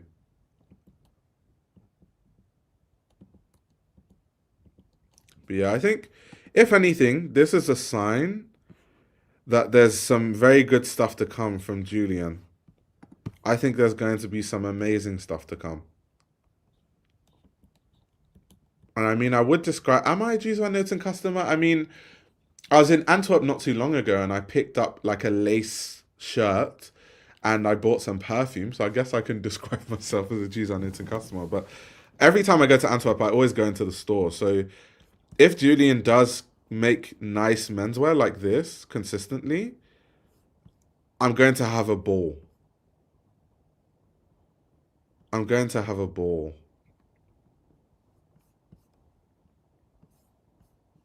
He said, pinstripe and brown for menswear being uncommon. Girl, it's uncommon. Like in menswear, every tailor under the sun, when they make pinstripe suits, pinstripes blade, like anything pinstripe, it's either grey, charcoal, navy, or black. That's it. You can find, different colors and stuff, but for the most part, menswear, all it is just navy, charcoal, black, and grey. That's it. It's just same thing over and over and over again. David says this is some of my favorite menswear I've seen in a long time. Yeah, it was really good, really, really good. And I think Dries Van Noten is about to become a really, really good, successful brand financially. Because if you think of, and shout out to my audience, right? Because I've mentioned this before, but some of you might not know this. So there was someone that reached out to me. I never say his name because I don't know if he wants me to be saying his name on a live stream, but there's a guy who reached out to me who works in the fragrance industry, and he's like worked in the fragrance industry for like really long. He's an expert on that industry. And we just had a really long conversation about the fragrance industry, how that sits in fashion, different things about fragrances, different things about fashion. And we talked about Pooch, which is the brand that owns Dries Van Noten, right? And it's so important because if you look at what brands, let me Google it. What brands does Pooch own? And then you have a look at the brands that they own. So just have a look at the brands that they own. And you have to think also historically, it's a company that specializes in fragrances, right? So you look, they have Carolina Herrera, Jean Paul Gaultier, Dries Van Noten, Nina Ricci, Paco Rabanne. Well, Rabanne, right? What do all those companies have in common, right? They all have ultra successful fragrance lines. Carolina Herrera does crazy numbers fragrance wise. Jean Paul Gaultier almost always has one of the best selling fragrances at any given time. I mean, Rabanne, where do we begin with that? Nina Ricci, where do we begin with that? And of course, they launched the Dries Van Noten fragrance line, and it's something that they're pushing. And I honestly think because they just know what they're doing when it comes to fragrances, it's only a matter of time before, they can actually, they're going to make the Dries Van Noten fragrances cash cows. Because they know what they're doing. That's their background. That's what they've always done historically. All the brands that they own are ultra successful commercially when it comes to fragrances. So it's only a matter of time before Dries does that. And why this is very important is because if they make loads of money, that means that they'll have more money to develop the clothing and the garments, which means better fashion. So I'm a fan of Pooch coming in and doing all this stuff with the fragrances. Hopefully they don't do the conglomerate thing and start cutting corners over time with the garments. But in terms of making money, they are about to make a lot of money. I mean, I've been monitoring how people are taking to the Dries Van Noten fragrances.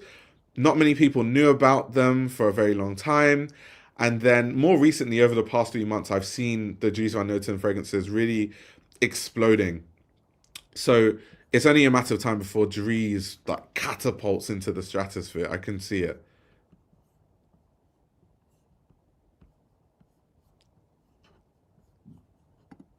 Right, having different master perfumers make each fragrance was also super interesting. Typically, big fragrance houses will have one perfumer make a signature scent and then thousands of spin-offs. Yeah, I think it's also like it's really weird because some like Hermes has an in-house perfumer, Chanel has an in-house perfumer, but then certain brands don't have in-house perfumers. Like Dior doesn't have an in-house perfumer. They just have like guest perfumers that make different fragrances. So every luxury brand has a different way that they approach it. But it's interesting to see which ones work, which ones don't. And how people, I feel like certain perfumers have a cult following. So people just any fragrance they make, people just buy it because it's made by so and so perfumer also. Um, so yeah. So Dior has like perfumers that they work with, but they don't really have one in-house perfumer the way that Chanel does, or like Hermes. Because for example, if you think of Dior's, it's not MFK. So MFK was the perfumer behind quite a few of the Dior Privé line fragrances, but not all of them. So we can even have a look actually on Fragrantica and see which ones he did and didn't make. 1 second. Fragrantica Dior Privé. Let's have a look. Let's do some live research. Oh my god, yeah. Dior has way too many Do they have like a list for just the Dior private line? Because this could take forever. um, be scrolling into the ether. Okay, here we are. Here we are. Here we are. Here we are. So,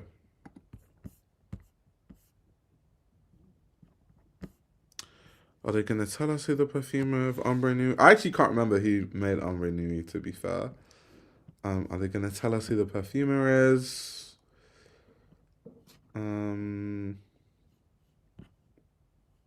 It says by Dior. They don't want to say who is behind it. But I'm very aware anyway because I remember having this conversation with someone that MFK made a lot of the Privé line, but not all of it. Uh oh, Dimache. I don't think he made all of the Dior fragrances though. I don't think let's have a look. Who made like the more commercial stuff? Like Dior Sauvage. Let's see.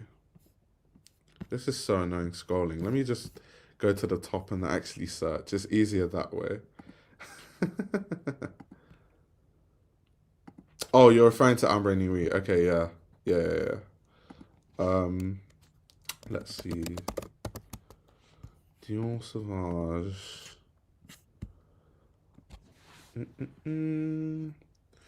Okay, so Dior Sauvage was Francois actually. I mean, he makes a lot of them, but see what I mean. So MFK made a few of the Privé lines. Francois has made some of them. So you see what I mean? They don't really have that one iconic, like perfumer. Whereas like Hermes do and Chanel does. Like if you think of Chanel, you think of like Olivier Pols.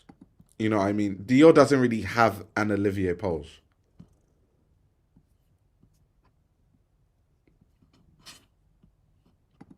Ah, so it was reformulated. Great. Fragrance was how I found fashion, so I have a lot of useless knowledge. It's not useless. Don't say that.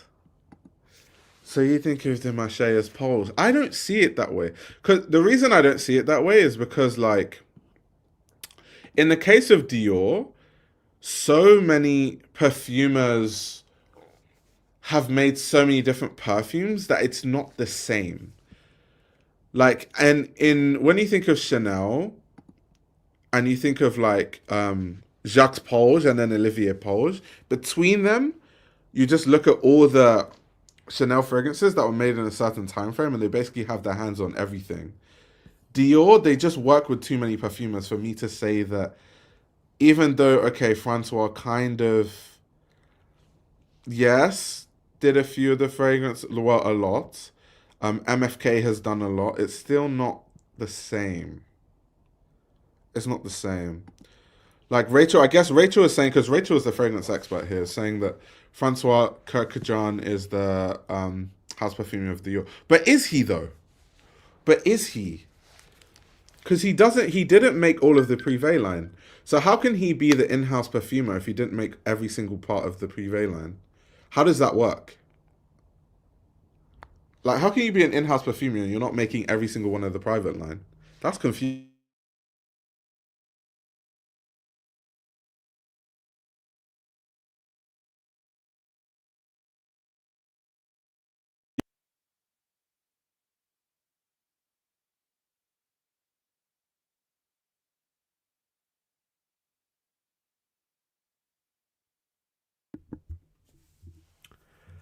Strange. Okay, people are saying he inherited it. Okay, that's cool. Okay, because there's a back catalogue. It takes time to develop new fragrances. Okay, makes sense.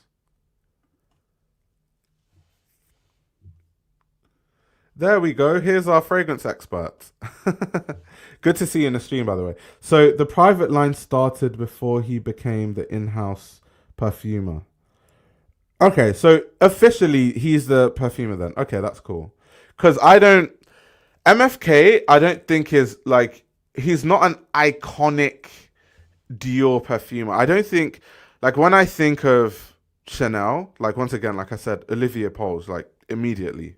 When I think of Dior, I don't think MFK. Even though yes, he does like the private line. I just don't mentally it doesn't compute that way.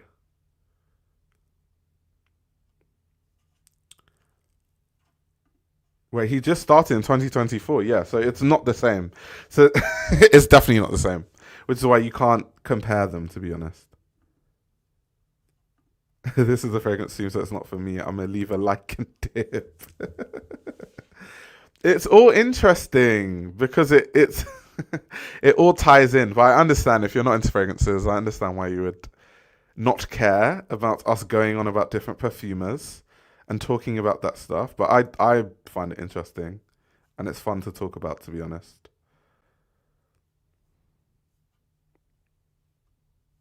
It's shocking how many fragrance heads are in the chat.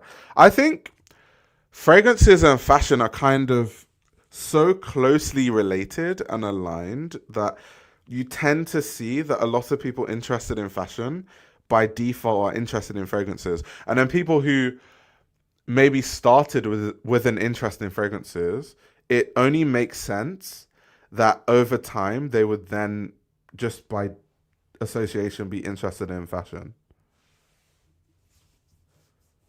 So yeah, smell is more important than looks.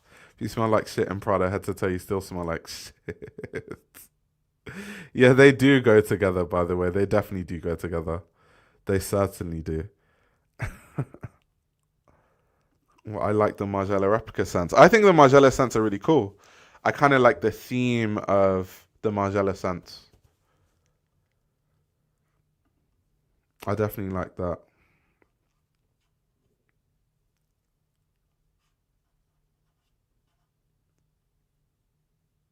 Let's see. I'm trying to see. We were talking about Margiela the other day, but I'm finding it hard to keep up with a lot of their fragrances. They've launched like so many fragrances recently, and I don't really think they've had a good marketing run for any of them. Like all of them went a bit quiet. I mean, Mutiny was a fragrance that I remember it had like really interesting marketing and people were talking about it. But outside of Mutiny, like the new replica fragrances, people like no one talks about them. People just talk about the same ones, like by the fireplace, under the lemon trees, like bubble bath. That's what people talk about. I don't see a lot of people talk about the new ones. Let me have a look on that website though and see what they have to offer for us right now. Let's see. Yeah, like Under the Stars, for example. This is one of their newer fragrances. Never smelt it before. No one talks about it. I think they need to, and I'm a big fan of like the line, like the replica fragrances, but they just need to. I don't know if it's a marketing thing or a messaging thing, but I don't think they've done a good job on marketing their newer fragrances. Like it seems like it's been crickets for a lot of these newer fragrances. Like Jazz Club, like under lemon tea. These are the ones that everyone talks about, but the new ones, um, people don't really seem to talk about them.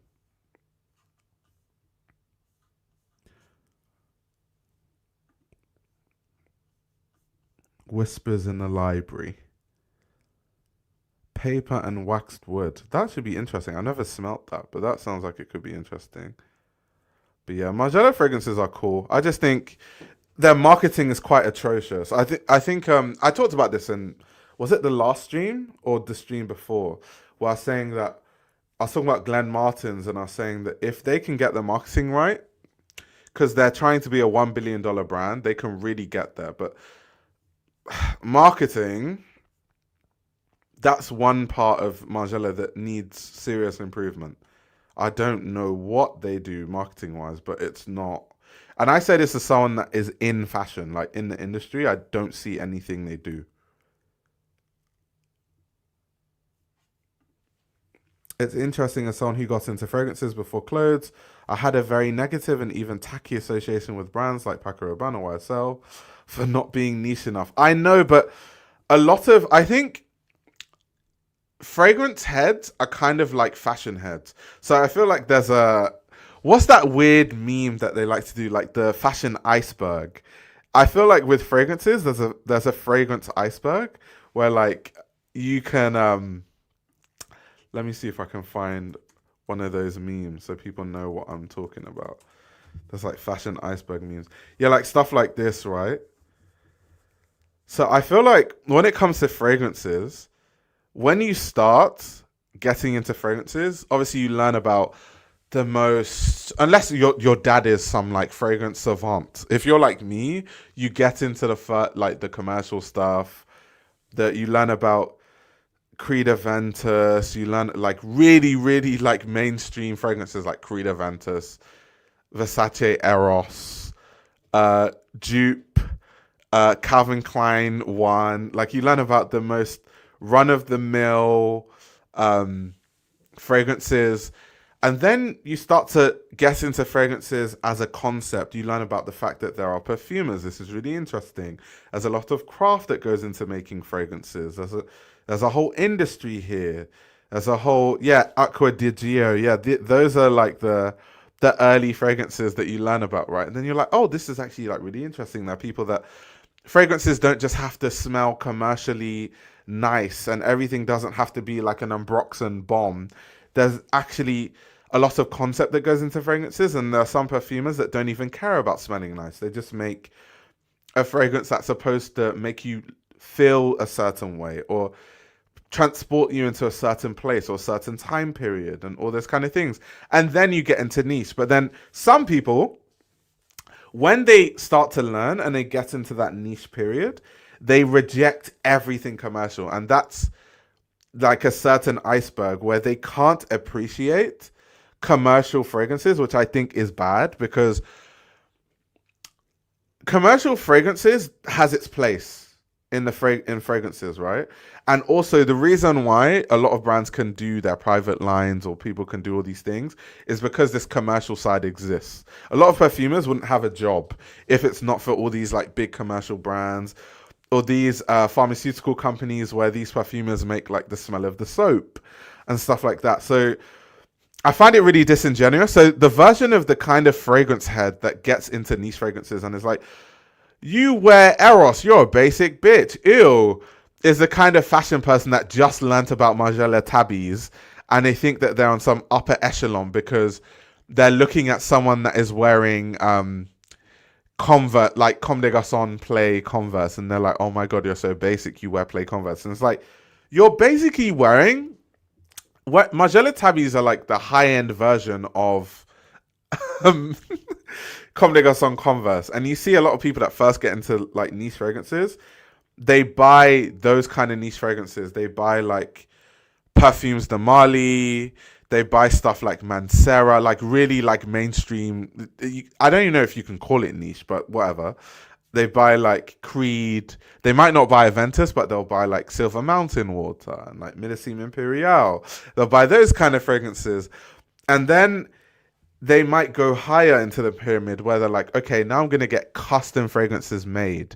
They might actually go to or buy these really niche lines by certain perfumers that you can't even buy commercially. You have to like go somewhere to buy it and stuff. They might get into buying fragrances that are discontinued and stuff. And then I think when you finally get to the top of that iceberg, you actually can appreciate everything. You can appreciate niche, you can appreciate weird fragrances, fragrances that smell bad, fragrances that smell commercially good, like different perfumers. You can learn about the signatures of different perfumers. So when you get to the top, you can appreciate everything. I think that's kind of like with fashion too. I think people that are on top of the fashion iceberg can appreciate a wide range of aesthetics. There are lots of people in fashion that I observe, especially on Twitter, TikTok, Instagram, less so on YouTube, because I think YouTube, the conversations that people have around fashion on YouTube are very constructive compared to any other platform. Like you just think of all the creators that make fashion content, right? Understitch, Tuba Avalon, Bliss, Fashion Lover 4. Like people make really good content on YouTube. That like the kind of the way that people break down fashion on YouTube, you don't see that on any other platform. Like that's just the fact. So on other platforms, I tend to see a lot of like people that wear really basic ass clothes, and I mean this respectfully, call other people basic. It's like if you wear, and I'm just saying this as an observer, if you wear like, I'm trying to think of something that isn't basic. Like if you wear really obscure like archive Issey Miyake, and you wear like weird like tidbits of Karl Lagerfeld Chanel, but then you also wear like niche designers that no one has heard of. Like I found this shop in Antwerp of this really cool person that makes gloves, so I love their gloves, right? And then I found this like really cool store when I was in Japan, and they make this really cool denim with these interesting details. Look at what I'm wearing. If you dress that way, I guess you can call people basic. I still think it's kind of, you shouldn't just talk about people like that in general. But you have more range to call people basic. But if you wear what I call high-end, the high-end hypebeast uniform. The high-end hypebeast uniform is things that are expensive, but it's widely accepted in fashion, so you don't really need to think to wear these things. Margiela Tabbies, Rick Owens Ramones, certain Rick Owens jackets. You know, I'm trying to think what else is like those very specific, or like you see in the archive spaces, right? There are certain people that say that they call people basic, but all they wear are Helmut Lang painter jeans, as if the only thing that Helmut Lang ever made were painter jeans. And they wear Ras Simmons Riot bombers, as if the only thing that Ras Simmons ever designed in his life are, you know, Riot bombers. And it's like, bro, like broaden your horizons. Look at different periods from the same designers. Look at different collections from the same people. So also, I agree with Rachel, right? That calling people basic in general shows an insecurity. But the people online, like when I see people on Instagram or TikTok or these platforms call people basic, oh, these people are basic. And I'm like, bro, like you wear the high end, I just got into archive fashion starter pack. That's how you dress. Like you shouldn't be in any position to be calling people basic. And every time I look at those toxic realms of fashion, it confuses me, because like going back to the iceberg, I feel like when you're at the top of the iceberg, you can just appreciate everything. I can look at maximalism of Alessandro Michele and be like, oh, that's really interesting. And then I can look at Lemaire and the wearability of it and how minimal it is and be like, I really like the aesthetic. But some people, either it's like, if you don't look like how I want to dress, it's trash, or I kind of want to feel better about myself. So because I just learnt about a certain time period in fashion, everyone that doesn't know about it is basic. It's really strange. Yeah, if someone can explain to me why they wear what they wear passionately, I don't care what they wear. I think it's cool. Yeah, facts. Facts. By the way, there's nothing wrong with tabbies, by the way. I'm not saying there's anything wrong with tabbies. I'm saying that I tend to see that the kind of people that always critique people's style online, I don't think they have, their style is not unique, is my point. Like they don't, when I observe the kind of people that are always bitching about the way people dress online, they never have pieces that are interesting. They never have like, oh, I just went to this shop and I found this really cool piece. Oh, I was just on eBay and I found this like interesting piece that I found. Oh, I went thrift shopping. It's always like, what are the most trending items at the time in high fashion, and they wear that. And there's nothing really wrong with that either if that's what you love. But I beg to differ that that's what they love, because if that's what you loved, you would just wear what you like and not care about calling everyone basic every second. How old are these people you are seeing?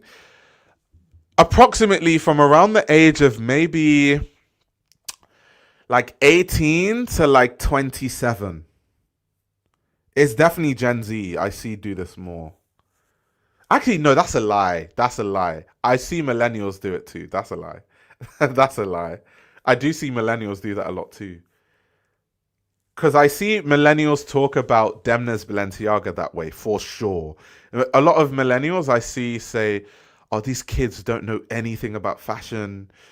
All they wear is like all this like fake goth from Balenciaga. Like they think they're gothic, but they're just commercializing goth, and all they're not even like gothic in their being. They just, buy into it as a commercial thing, and everything that they do is about commerce. It's not about anything genuine. And I do low key think that they are half cooking, but a lot of it is hating. Al says us millennial unks is true.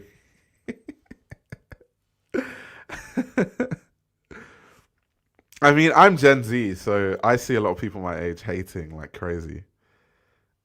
This happens in all ages. It's about maturity, yeah. But it's just an interesting conversation to have, because going back to the iceberg once again, I don't know why it's so hard for people to appreciate a broad range of things.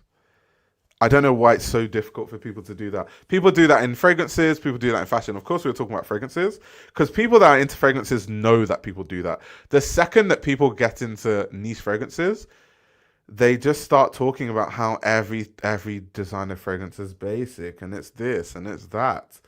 And it's like, why can't you just appreciate good perfumery, even if it's in a fragrance that loads of people buy? Because there is sensational perfumery that's gone into very commercial fragrances. What's wrong with that? Like, why can't you why do you struggle to appreciate that? Because you want to prove that you're on an upper echelon of understanding of fragrances, so I can't be seen. I can't be caught dead liking anything remotely commercial. It's so weird to me. It's so strange. How old am I? I'm 27. So I'm on the cusp of being a millennial, but I just made the cut to be a Gen Z. I'm like one of the old Gen Zs. I'm not one of the young Gen Zs. This is why the only fragrance content I could ever consume was from Aaron Terence Hughes, a perfumer. Shocking. I mean, is Aaron Terence Hughes a perfumer? I'm not sure I would call him a perfumer per se, but like there are a few creators that I think are quite wholesome. Like when I say wholesome, they critique fragrances, but they have a broad understanding and like for a broad range of things. So I find it really good. Yeah, I mean, does making perfumes make you a perfumer?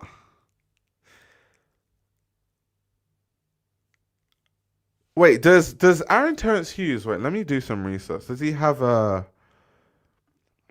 Is he a professionally trained perfumer? Because I always feel like a lot of people make perfumes and then say they're perfumers, but like, wait, let me see. I know he says he's a perfumer. I'm not refuting that he is. I think we just need to. Is he? um, let's see. Let's see if I can find some background info on Aaron Terence Hughes. Um, so he studied and worked as a hairdresser for 15 years. but wanting more. 1 second, I'm about to. Went on to study cosmetic science in London at degree level. Um, let's see. The reason why I'm going through this actually is because I think it's very important before we call people that they warrant those phrases, because like a lot of people call themselves critics online. I've noticed this is like a new thing now. I would definitely describe myself as a fashion critic, but like a lot of people describe themselves as fashion critics, and they actually don't critique anything. They are reporters. They everything all their content is like, okay, so and so just had a show and it was inspired by so and that's it.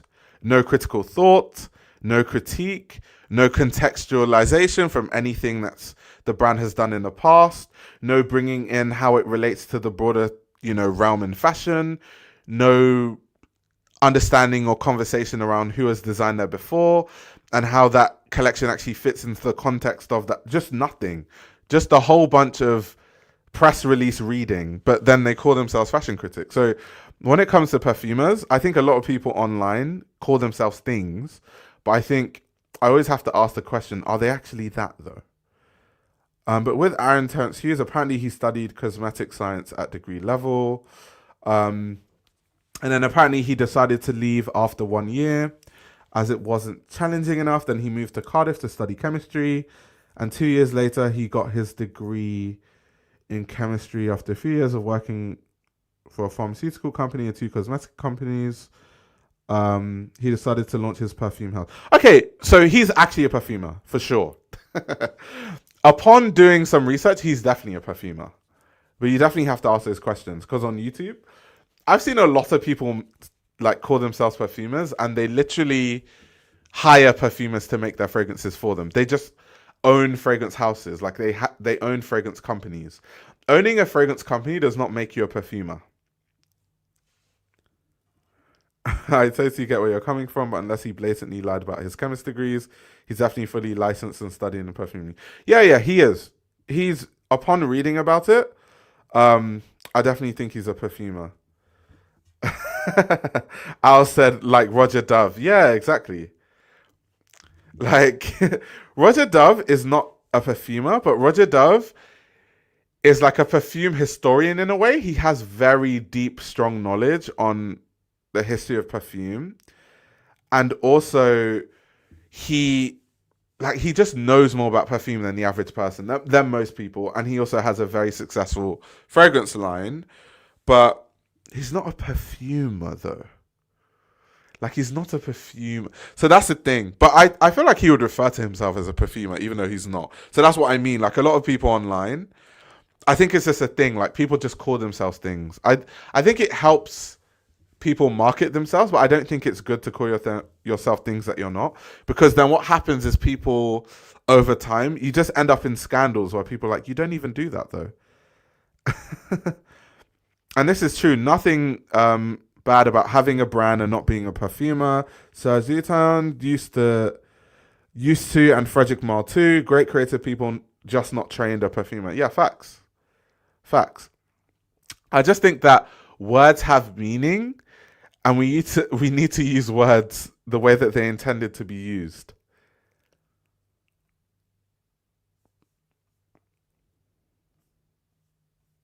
I did not mean to pivot the stream into perfume. It's all good. It's all part of the conversation. I don't mind. I don't know how we even got here. I just like to yap. I like yapping too. I know you like to yap because I watched your video on Vuja Day. That was a long ass video, and I managed to get through the whole video because I was like doing chores around the house when I was watching the video. So yeah, I know you like to yap. You're like me. You can do like 2 hour videos and stuff. I know that. I know that to be true. Yeah, remember when everybody and their mum was a creative director? I know, it's insane, right? Because like, for example, if I call myself a fashion critic, no one is gonna be like, Oh, but Ayo, you're not a fashion critic. Because I study fashion journalism at Central St. Martin's. I worked for Vogue Runway. I worked for BOF. I've worked for GQ. It's like, it is what it is. Um, but if like you just make online content and you don't have a critical thought, I think calling yourself a fashion critic is quite insane. It's literally in the name, critic. It's supposed to critique something. Leo saying, "Don't get me started on the creative directors." That's crazy. But I also saw the Vija Day video and then saw the runtime, and I was like, I'm a head out.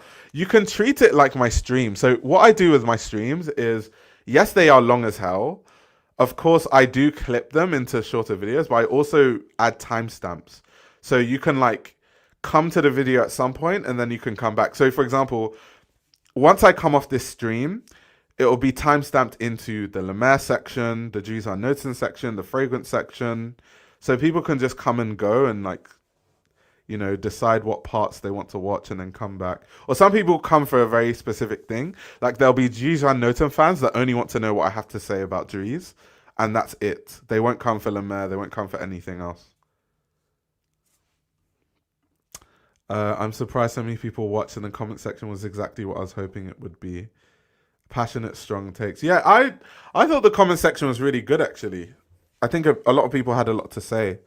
Both good and bad, which is also good. It offers a balanced take, to be honest. Because I genuinely think, why I found your video interesting, I don't want to glaze you, but why I found your video interesting is because I don't think online there's any critical thought about Vija Day online until then. I think that was the first time there was any sort of dedicated video to have any critical thought about Vija Day that I've seen on the internet, literally. So that's why it was really, really interesting. But glaze over. I'm done glazing. I'm done glazing.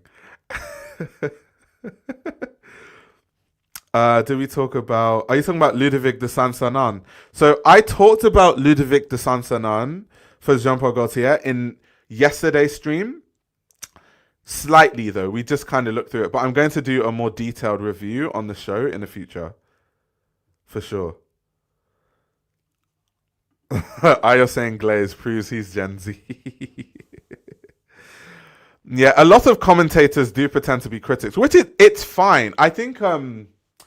So I think there's actually nothing wrong to be a commentator. And the reason why there's nothing wrong actually is because it's very hard to stay on top of fashion news. So I follow a lot of people online just so that every time I boot to my phone, I know exactly what's going on in fashion. Like I open Instagram and I see all the fashion news because everyone's talking about everything, right?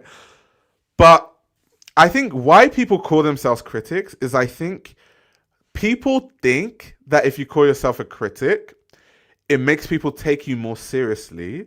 But from what I've observed, because I obviously work in the fashion industry, people that are actually critics, I won't mention their names, but people that are well known, look at people that don't have critical thought and call themselves critics and they're like, why would they do that? They're not actually a critic. So it actually has the opposite effect, where actually people take them less seriously because they're almost trying to be something that they're not, or say that they're something that they are not. So yeah, it'll be like me calling myself a fashion lawyer. Like I'm not a lawyer. I'm not a law expert. I don't have a law degree. I didn't study law. That's just what it is. He's like, I'm gonna glaze you back. You're a big inspiration to me to even make a video like that and to think a lot. To think about a brand like that, glaze over. Shout out to Understitch too. I'm really good friends with Understitch. Do you know why Fashion Lover 4 dropped off the map? He came back recently too. So I don't know Fashion Lover 4 personally, but I understand that I think he went to fashion school or something, or like he wanted to focus on learning how to like design clothes, or he was taking a course on designing clothes. So I think it was more something to do with school, more so than anything else. Um, so yeah, I think that was why. But Fashion Lover 4 makes really great videos. Really, really good videos. Um, yeah. I mean, the people that do fashion critique on YouTube are really good. Like I've said, like Bliss, Fashion Lover 4, Tuba. So Tuba does a lot of like personal style videos, but when she does delve into like critique and stuff, it's always great. Uh, I mean, Understitch, great critique. Understitch is really cool critique because Understitch's style is very like talk about the history, but then give a very educated opinion while talking about the history of whatever they're talking about, right? So that's what I love about Understitch. Who else does really good critique on YouTube? I mean, you have Ryan Finn. Ryan Finn. Someone mentioned Haute Mode in the chat. Haute Mode is really good. I think Haute Mode is the only person on the internet that talks about red carpet fashion that actually knows anything about fashion. Like when I when I watch red carpet reviews, I think people review red carpets because it gets a lot of views. Maybe I should do it too. Maybe I should start doing it. But people jump to review red carpets because it's celebrities. You can talk about celebrities. You can bash people and all that sort of stuff, right? So that's why people make red carpet reviews. But I can't watch any of them apart from Haute Mode because it's always just, oh my god, like why'd she wear that? That's trash. That's terrible. I don't even think they even know the designers that make the clothes. I don't even think they know who designed the dresses that they are bashing. I don't even think they know what the point of the themes of certain like red carpets are. They don't even. It's just we're just here to hate. We're just here to just meme people and just like chat shit. Um, so it's never constructive. Haute Mode is literally the only person that adds any sort of nuance and context to red carpet reviews. So yeah, Haute Mode is really good. I'm trying to think because I watch a lot of fashion YouTubers actually. I'm trying to think. Let me look at my subscriptions so you guys can check them out if you don't know who they are. Um, let's see. Let's have a quick look at my subscriptions. I think there are a lot of people that I follow that aren't critics. So like I follow a lot of women that are obsessed with like luxury bags and stuff because that's how I keep up with the new bag styles and stuff like that. There are also people like Mary's Room. Like Mary's Room does a lot of news and covers a lot of news stories and a lot of bags too and like trends and stuff. Really great videos. Like Mary's Room is sensational. She makes really, really good videos. And if you want to like stay up to date with fashion, she's a good person to check out her channel. I'm trying to think, who else can I put on that I've left out? There's someone I follow called Katie Robinson. So Katie Robinson focuses mainly on sustainability, like sustainable fashion, but it's still really cool. It's really, really cool. Who else? Who else? Who else? I feel like I'm forgetting some people, but I'm trying to think. Anyway, when it comes to my mind, I'll let you guys know. Mary's Room or Celine's Room. I mean, she does talk about Celine a lot, but I mean, it's okay to like a brand, right?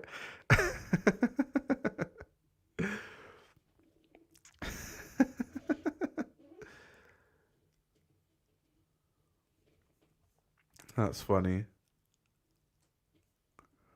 Amanda Murray, not necessarily just critique, but her knowledge and passion is outstanding. Yeah, that's true. Haute Mode is entertaining. Yeah, for sure. Will Lazary is great, actually. Will Lazary does like the factory visits, right? Will is really good content also. Really good content. And this is what I mean about YouTube. Like compared to any other platform, and I'm not just saying this because I'm on YouTube, because I'm also on TikTok and on Instagram. But it's just night and day. Like it's just so different. Like it's actually crazy because I watch a lot of fashion YouTubers, right? And then I will open Instagram and like if a news story breaks, people on Instagram jump to try and cover the story as quickly as possible because that's kind of how people make content on Instagram. So say like Glenn Martins, like when Glenn Martins joined Margiela officially, you open Instagram and everyone's like, Glenn Martins just joined Margiela, breaking news. But what do you guys think? And then that's the video. And then you come on YouTube and Mary's Room is like analyzing different runway shows and where Glenn Martin sits. You have me, you know, doing hour-long live streams talking about where Margiela goes from there. So it's kind of like, I find it weird that some people say that they don't have the attention span to watch YouTube videos at all. So that's why they watch TikToks, because I'm like, there's not really that much on TikTok. There's nothing there. And I'm not even talking about this for me. I've mentioned so many good YouTubers that people should check out if it's not me. Like, it's just, in general, you're going to have a very limited understanding of things. So they're saying Cassie Thorpe is not a critic per se, but she's entertaining. Yeah, I watch Cassie Thorpe a lot. I find her really fun. She's really nice. And she does like the shopping vlogs and stuff. They're cool. They're really, really cool. My attention span has been reduced by YouTube. I can't imagine having a TikTok brain.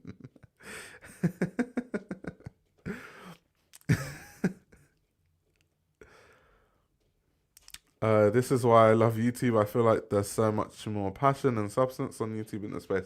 Yeah, for sure. For sure. It's a very nice community. And I feel like everyone's friends. Like, I've genuinely met most YouTubers in person multiple times also. Like Tuba Avalon. We've gone for like coffee and stuff and we talk sometimes. Understitch, we went to a fashion exhibition together. It's like it's a genuine tight-knit community. Like, for sure. Mystery fashionist. Are you talking about Understitch? People my age on socials only care about how much free shit they can amass and whose jeans are baggier. Oh my gosh.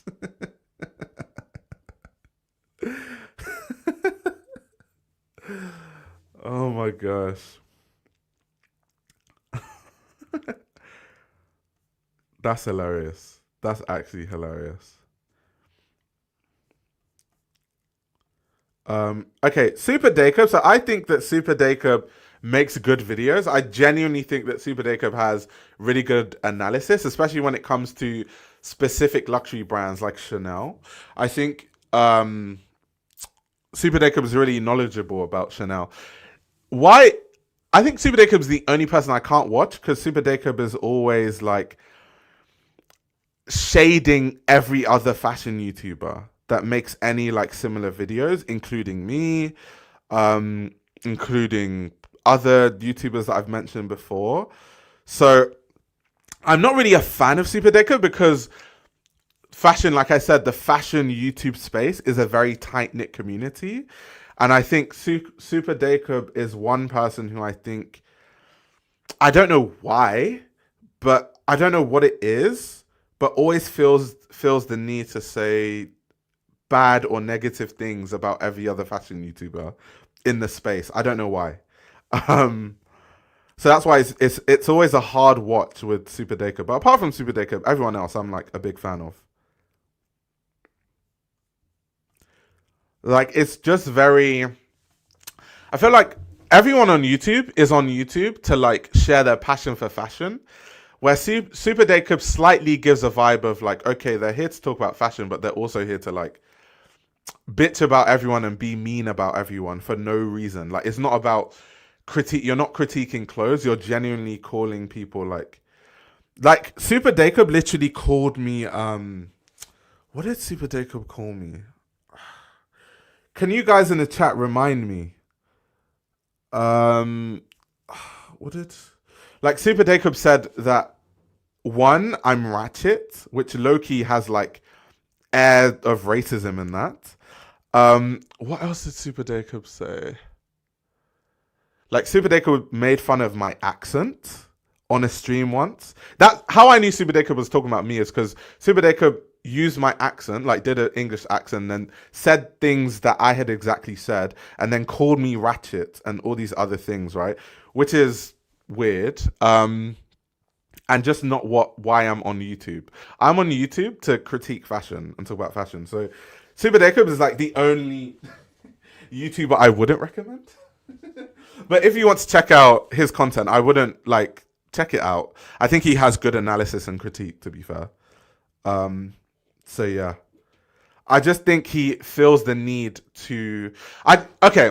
Let me actually say what it is. Let me just be honest. In the spirit of honesty, let me be honest with you guys. I think I figured out what it is. What it is this is kind of back to the fashion iceberg of like fashion, fragrances.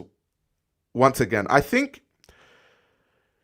what he's trying to do, whether he realizes it or not, I think some people feel the need to try and prove that they're better than other people, or is trying to position his channel as like, this is the place where you get the best information and you don't get it anywhere else. And so by doing that, that's why he would do things like, because when he said that thing about me, he was having an analysis of Matteo Blasi at Chanel and really talking about kind of why it makes sense or why it doesn't make sense, and talking about that. And I think he had like a good analysis of it, to be fair. But before talking about it, he felt the need to be like, all these ratchet bitches, he made fun of me when he said that. He made fun of Mary's Room. Like, all these people, they jumped. They had nothing to say and all this sort of stuff and blah, blah, blah. Why not just say the analysis? Why not just do the analysis? Why do you have to start the analysis with the bitchy behavior? I don't understand.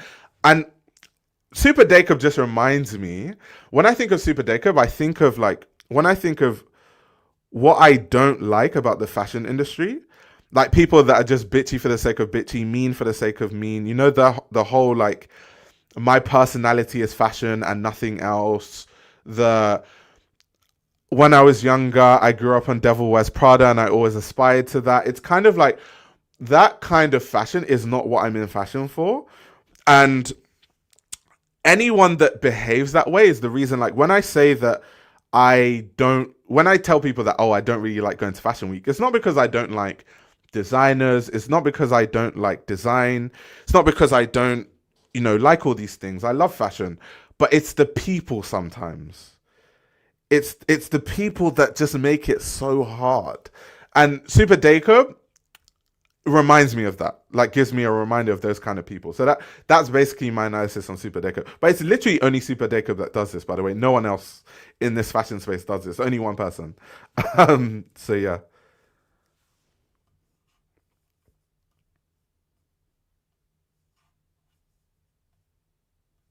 Someone say Super Jacob looks like someone that's going to get cancelled in 2 years. That's crazy. He's the Perez Hilton of fashion YouTube.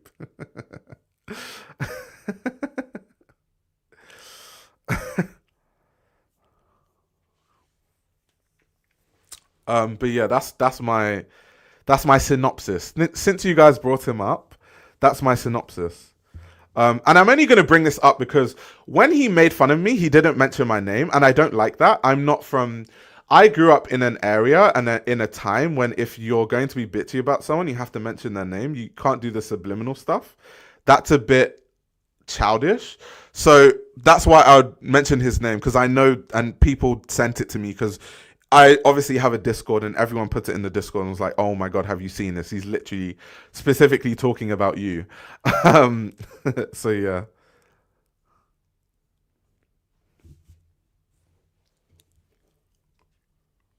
Did someone say Modern Girls and Nicole Rudolph YouTubers are great? And newcomer Jada. Oh yeah, Jada is really cool, by the way. Jada is really, really cool. Jada does the analysis on like the style of different people, right? Really, really good. So the thing is, this is not a shade session. I don't actually engage in shade. It's not my thing. It's not my personality. I don't do that. I talk about clothes and critique clothes.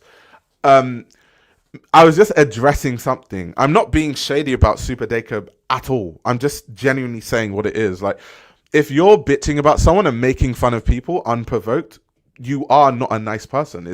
That's just what it is. I'm not shading anyone. Like, reality is reality. Things are what they are. It's not, I don't think that's a shade. Someone said I have foot soldiers.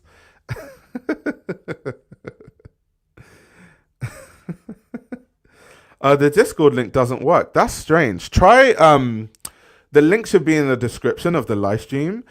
Let me know if you try to join and it doesn't work. Then I'll change the link, but it should work. It says the link is invalid. Strange. Strange, strange. Strange.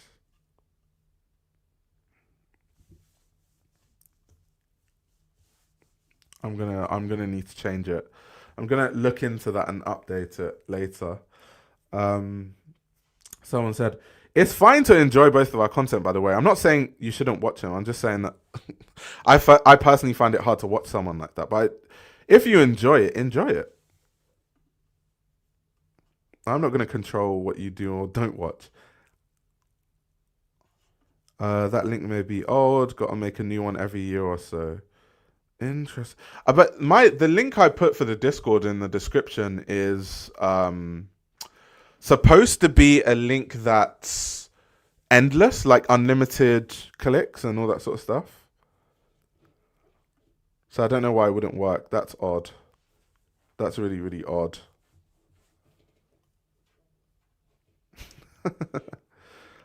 Yeah, maybe it is just your account, but I'll still look into it. But thank you for bringing it up though, so I can check it out and make sure everything is above board. Um, but yeah, thank you guys for coming to my TED Talk. This was a lot of fun talking about Lemaire and Dries Van Noten and all those things. I shall be seeing you guys in the next stream. It's scheduled, so you guys can actually see what the next stream will be about. Like I always say, if you have a Spotify subscription, I'm actually on Spotify. You can watch the live streams back on YouTube, but also on Spotify.